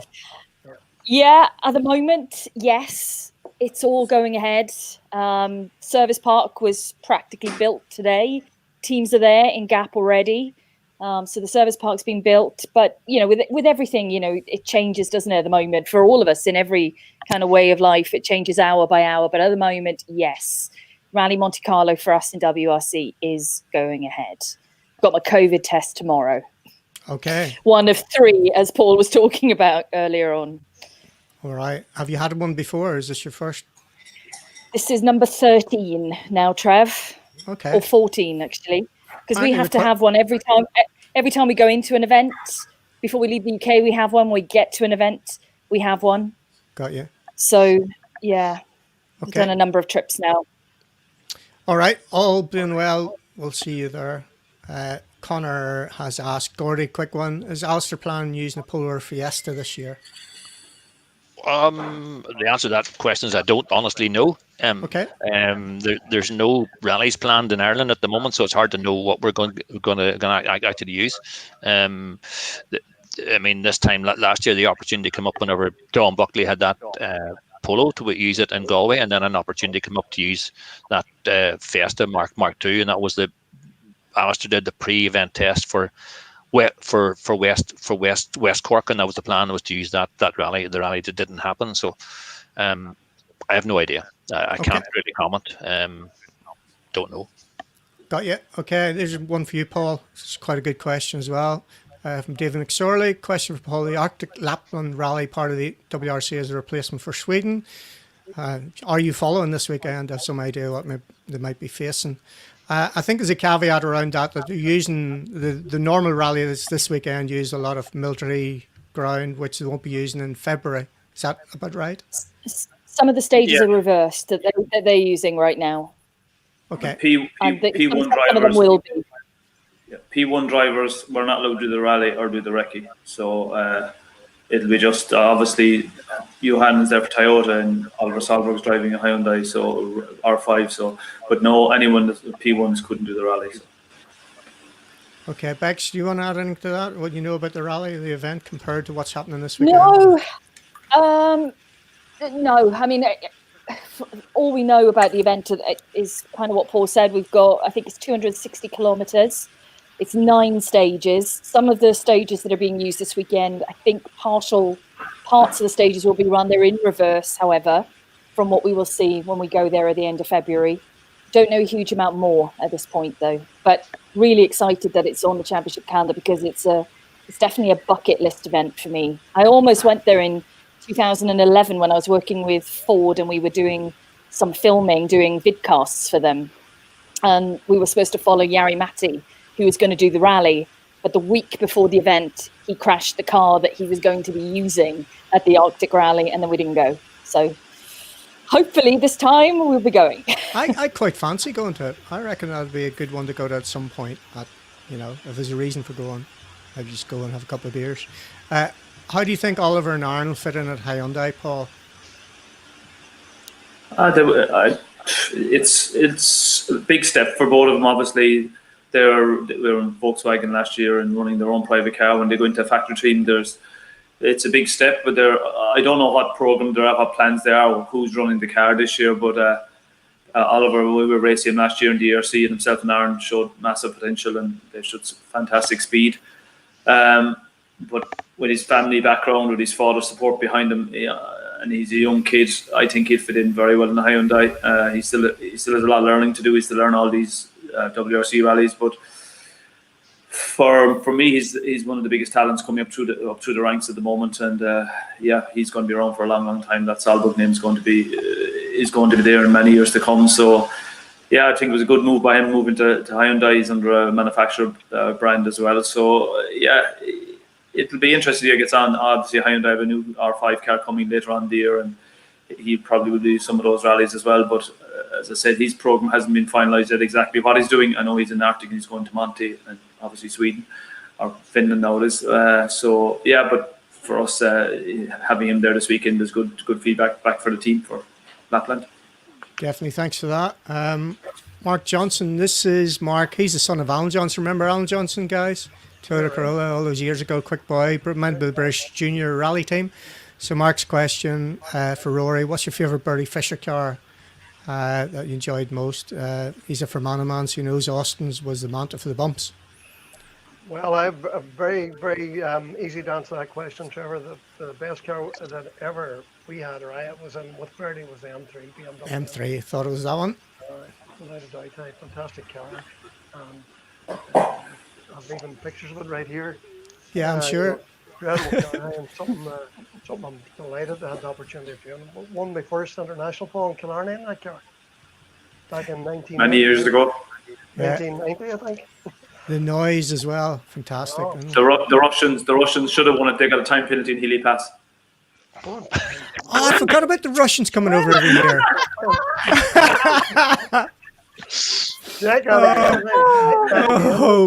Oh, get that dagger out.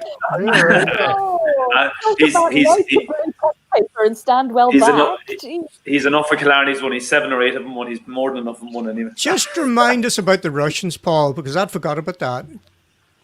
I was only what, 11 years of age, but they came in 1990 with the factory Pro Drive car.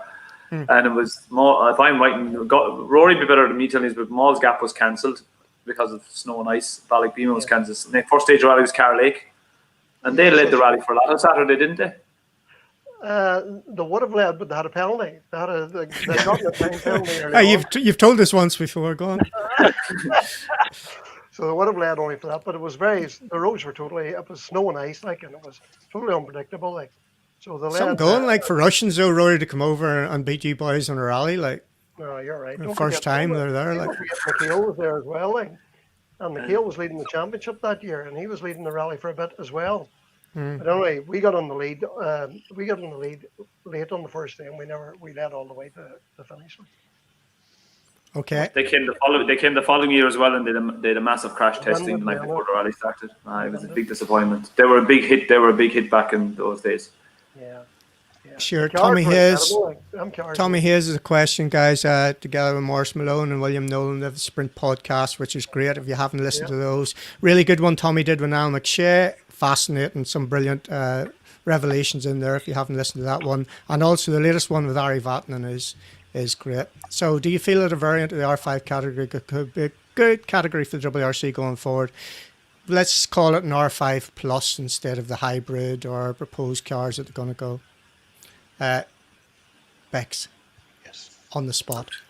There's a lot of chat about this, isn't there? No, there is a lot of chat about this at the moment. A lot of people feel that, a variant of the R5 would be the way to go forward.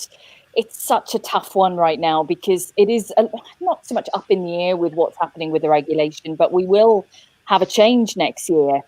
Do we want to see more people compete on a more level playing field and have that R5? I think a lot of people would say yes. But then there are a lot of people who want technology to move a little bit further. I mean, the cars we have now they're sensational to watch. They really are, but they cost a bloody fortune and no one can get anywhere near buying one. I mean, a great example is the fact that Malcolm Wilson or M Sport used to sell a huge amount of World Rally cars, barely sells these because, no one can afford to buy them and they have restrictions on competition in certain countries. I think it's a really interesting topic that needs to be debated quite a bit. Okay. Paul? I totally agree with Bex. It's a political game as well, obviously, with the whole economy and world and with hybrids and the future for manufacturers as well. So I don't think any one person can make a decision. R5 is the future. You have to look at what manufacturers want with hybrids, and yeah, for sure you get more competitors in R5s. But again, it's like Formula One. You don't want 40 Formula One cars in the start line. It's supposed to be the pinnacle of the sport in what WRCs has the high performance cars. But yeah, you'll definitely have more competitors. You'll have more people with an R5 plus. But again, it's a bit like Rally Northern Ireland. It doesn't bother me as long as I'm inside one of them. Exactly. Well, probably more opportunities though if you've got an R5 plus car and manufacturers are in that side of it. Plus, also you've got the national teams, let's call them. So you've got the independents and the importer teams that you've got. So I think there's probably more opportunities for that side of things potentially going forward. But Rory, quick thought on it? Yeah, well, from a cost point of view, obviously it would be certainly the way to go. Bex is absolutely right. The world cars can't be used in some countries. In fact, they can't be driven by some drivers. I think you have to, or there's countries are banned them completely and can't be used by some drivers, I believe. But in terms of cost, I think R5 or R5 Plus is the obvious direction to go. Okay, go Gordy. Yeah, I'm the same. I think I'm the same. That the R5 is probably a way to go because you can attract quite a lot more drivers who can afford to run them. But I think the other part of this is that we need to see what car the manufacturers would like to be developing, that we can attract more manufacturers into the actual championship and so on to raise the whole profile. And the more manufacturers you get in, the more professional teams, and the whole promotion and of the events should rise from there on. Can you imagine if there's an R5, if the main category was R5 in Rally Northern Ireland? How big would the entry be? You've probably got 20 people that are trying to get in the top 5. One of those is probably this man, Callum Devine. So, quick question for all the navigators that got to one stage again, one driver they sat with, what would it be? That's a great question. Ooh, that's a good one. I'll answer that one. Hey, straight in. 2019 Sunday morning in Malls Gap with Callum Devine because he beat us by 2 seconds. Very good. One of the things just before... He reminded us every stage last year, every rally last year, the ERC, that he was quickest up Malls Gap on Sunday morning by 2 seconds from us. So I give him that. He did beat us, and he took the artificial trophy off us. I just want to reference something here as well, which Craig is excellent at, and I'm sure you are too, Paul, especially at 2019.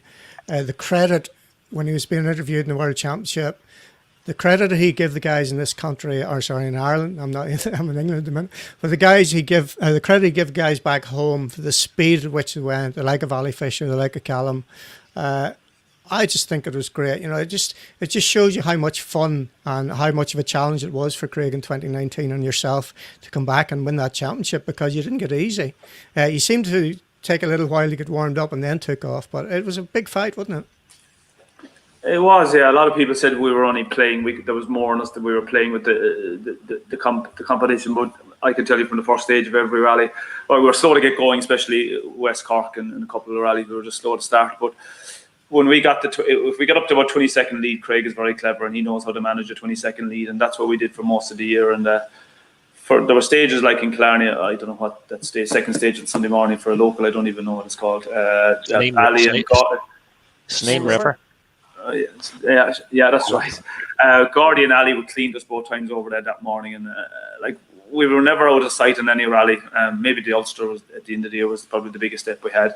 But every rally we were racing, we went for that Fisher Trophy on Sunday morning, and I think Callum matched the bogey, and we were only a couple of tenths. And it's not many years ago that Rory and Bertie broke the 10-minute barrier in Malls Gap, and it was huge news all over the country. I know it's a long time ago, Malls Gap has widened a bit now, but when we were up there now in 8 minutes and 5 seconds, only 2 minutes quicker, 15 years later.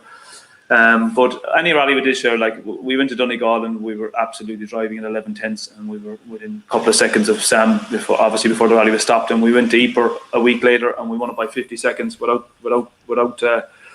over-exerting ourselves. But in every rally at home, we drove it. We drove it a serious level. And the pace in Irish rallying is very strong. Yes, when they go abroad, maybe it's pace notes and they need more experience abroad, and that what really stands to Craig, all the experience abroad. But when you come home here and you go racing here, you have to be. And if you could be left behind the first stage, and it's a big ask to go chasing them all back. And we had every condition during the year. And Ali really put it to us in a lot of rides, and Callum as well. There was some huge racing, the two Moffats as well. There was some huge racing during the year. So for anyone think it was a walk in the park, it certainly wasn't. But again, when Craig gets that lead ahead and his experience and he doesn't make mistakes, it's very hard to ride the back. And I think the boys do that during the year, that they have to get the jump on them early on to try and race them. But yeah, it was a fantastic year's rally. We had a smile on our face from every stage, from Galway to Ulster. It was a superb year.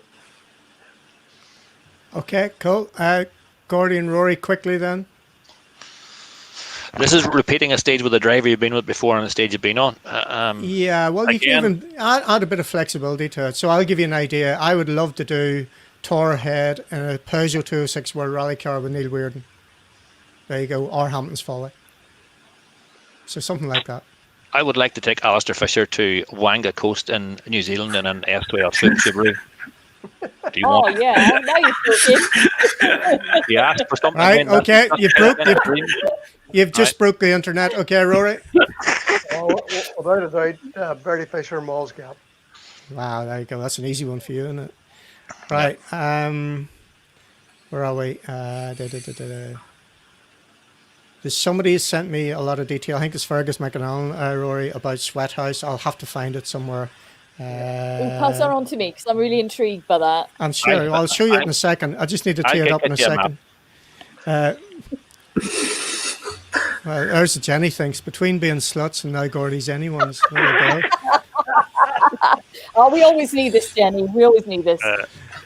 John, hi, John. John Armstrong reckons that Ali needs to hire a World Rally car for Rally Noriana, Gordy.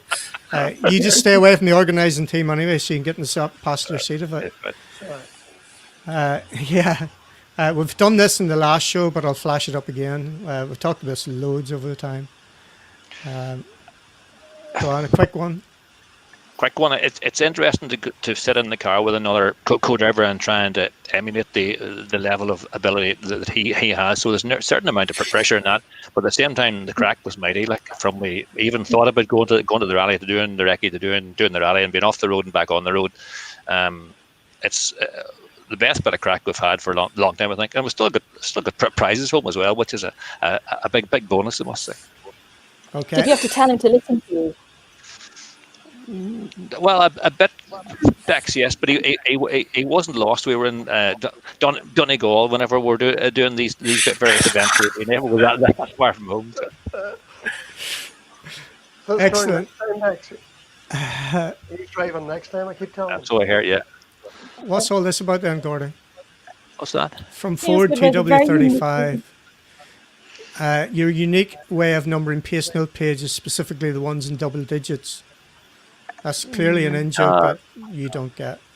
I'm not even sure who Ford TW35 is, but I number my pace notes from in reverse. So the first page of my notes could be page number 9 or 19 or 21, and then as you keep going towards the stage end, the last page is number 1. So you don't. It's not page 16 of 19. I just have and I look at the corner. I know how far it is to go to the end, because on any stage you never worry about how far you've come so far. The driver always must know how far he's got left. You know how many miles have left. So the number of pages. I also have a bit of an odd thing where I don't like writing number 13. So I write page 14, 12 and a half, 12.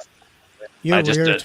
I am weird, but yeah, I do that, Bex. So I have the right number of pages in the book. So it's 15, 14, 12 and a half, 12, 11. I know. I love that. That's a great decision. Don't encourage him. Marion Evans just dived in. Jonathan Jackson does that as well. Gordy's not alone. There you are. Good man. So that was Martin Brady, by the way, that asked that question. So are there any rallies, this is bucket list then from Adam again, are there any rallies you haven't done that you'd love to compete on? This is great. So Bex, if you had the chance to go in the passenger seat of a rally car in any rally in the world, where would you go? It would be driving seat, Trev. It'd be driving seat. I couldn't do passenger seat. Barbados. It would be. Oh, well, yeah, but I'd be off the road very quickly there.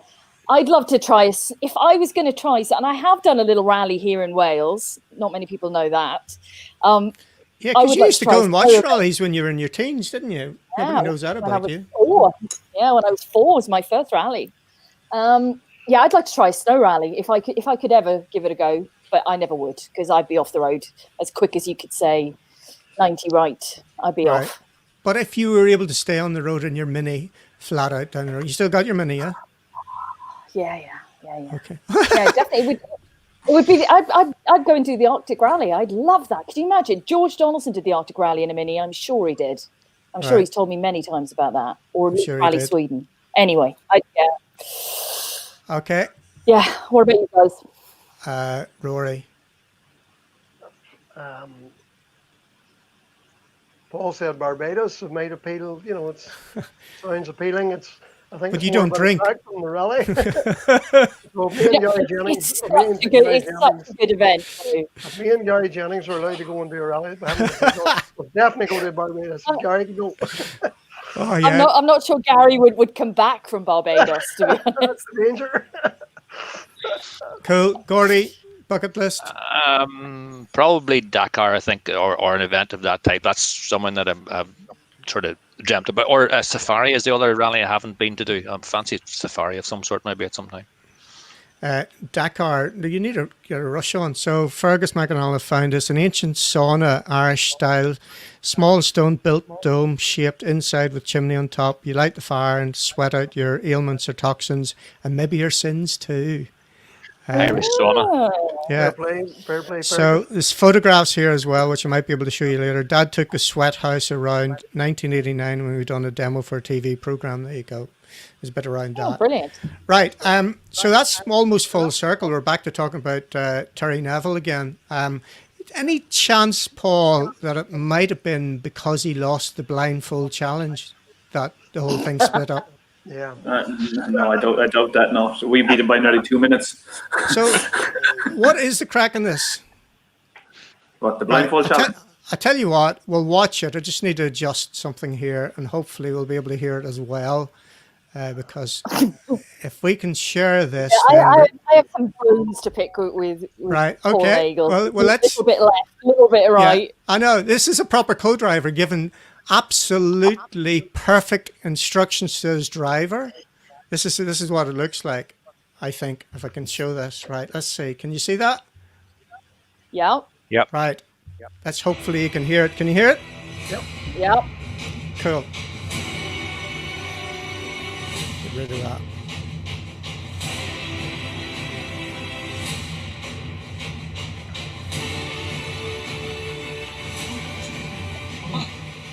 That's my side. I was going to go all the way around the other side. Craig the innocent, like he's never been in a blindfold before. Yeah. With glasses on under it, I'm not too sure about that. The object is not to hit the cones here, by the way. It's not Yeah. my fault. Not to hit them. Yeah. Yeah. See, lock away, mad. 2 seconds is different when they're doing 100 mile an hour, 2 mile an hour. Ready? Go. Yeah. Right, lock away now, mad. Not going in, man. Alright, keep going. Keep going. Keep going. Keep going. Keep going. Keep going. Keep going. Stop. Right. Left slightly now. Left slightly. More left. That's okay. Yeah. More left, Straighten up more now. left. That's good. It's a good call. Keep Very going. accurate. Keep going. Yeah. Slightly left now. Slightly left. More left. Yeah. As I'll keep going straight now. Straighten the wheel. Now keep to the right. Right. Right more now. Right. Full right now. Yeah. Straighten the head. Straighten the wheel now. Yeah. Full straight. Yeah. Straight. Full straight. Now we put that down here. So keep on. Yeah. Keep straight now. Now swing. Swing left. All the hard left. You might have to go into reverse. We'll see. No. Keep going. Keep going. Keep going. Keep going. Keep going. Keep the lock on. Then we're coming up to a jump now. Straighten the wheel now. Not straight. No. Left. Now we're straighten the wheel. Right, straight left slightly. Left. I got it perfect. Water splash coming now. It's water splash. Long hair to the left here now. No, keep straight now. We'll swing left, hard left, all the way around. Hard left. Keep left like that. Keep left. Yeah, keep left. All right, straighten up. Straight left. Now right. No. Just go on straight slightly. Now we'll swing right hard. Now straighten. Right, left, right. Now left.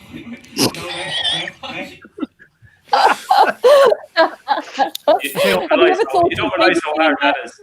I think we just broke the internet, and it was going to get even scarier at the end when you knocked down all the cones. So Bex has got. I knocked. Yeah, it was right at the end. He didn't break. He didn't break when you told him to break. So right. So first off, Driving how did instructor, I think. how did you do then? We were fastest by 11 seconds. And what about we're discussing this earlier, Rory and I. Were the penalties for knocking down the cones included in the time or not? Because Rory thought you were fourth. Rory thought you were fourth, so he was going to have a proper go at you tonight. No. Tannick was 11 seconds slower. He knocked down 3 cones. We knocked down 4 cones, so we win it. And the rest were. High cones. We hit 5. All right, so 5. We were fast by 11 seconds. It was 2 seconds per cone. 2 seconds per cone, so we won it. Yeah.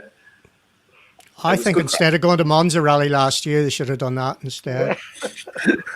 Bex, you had a question.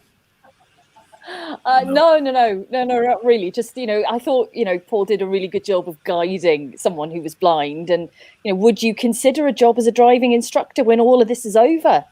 Paul, when, these days are behind you, would you get in the car with someone who couldn't drive?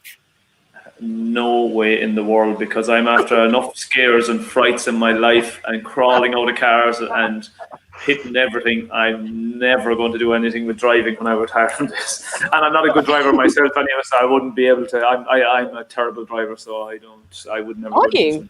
Oh, terrible. Ask any of the drivers I've been with, they'll tell you I'm a terrible driver. Absolutely appalling, yeah.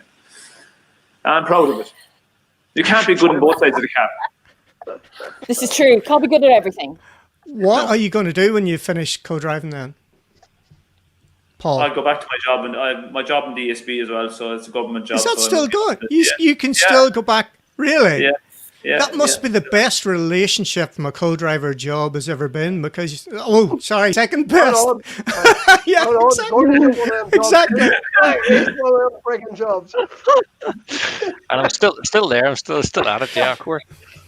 That's Need amazing. somebody to sponsor my photocopying. Well, listen, folks, it's been 2 hours and 16 minutes. There's still a couple of hundred people watching. Fair play to you for joining and listening to this rubbish. You've got much better to do on a Friday night. But from my point of view, thanks for you guys for joining in. A very impromptu last minute thing that we put together. Hopefully it was entertaining. If you enjoyed it, folks, and you'd like to do something similar, we'll maybe look at putting something else together. I know Fred Gallagher's keen to do something. Bex, we need to get back and do it properly. And of course, we've got Seb Marshall, who did a podcast with me, who is happy enough to come and do something like that. If you haven't seen or heard the podcast, stagebystage.com/blog. If you want to get in touch at any point, it's info@stagebystage.com. Guys, one last thing to wrap up. Anything you want to say, Rory? I would like to say thanks for inviting us along tonight. It sort of broke up a very boring Friday night, if you like. No pub or anywhere else to go to. Mm-hmm. Also nice to have a chat with Bex and hear the crack, and Paul and Gordy and yourself. So, no, it's been interesting. So, thanks for inviting me along. You're welcome anytime. You know that, Gordy. Same as Rory. It's good to get on here. As I said at the start, one of the things we miss is the buzz and the noise and the smell. And we talked about the handlings we get into and the sort of calamity as well. And at least if we can sit down here and actually talk about it, it's the only substitute we have so far. And good luck to everybody for the year ahead. I hope we get out rallying and it's safe and good. Excellent, Paul.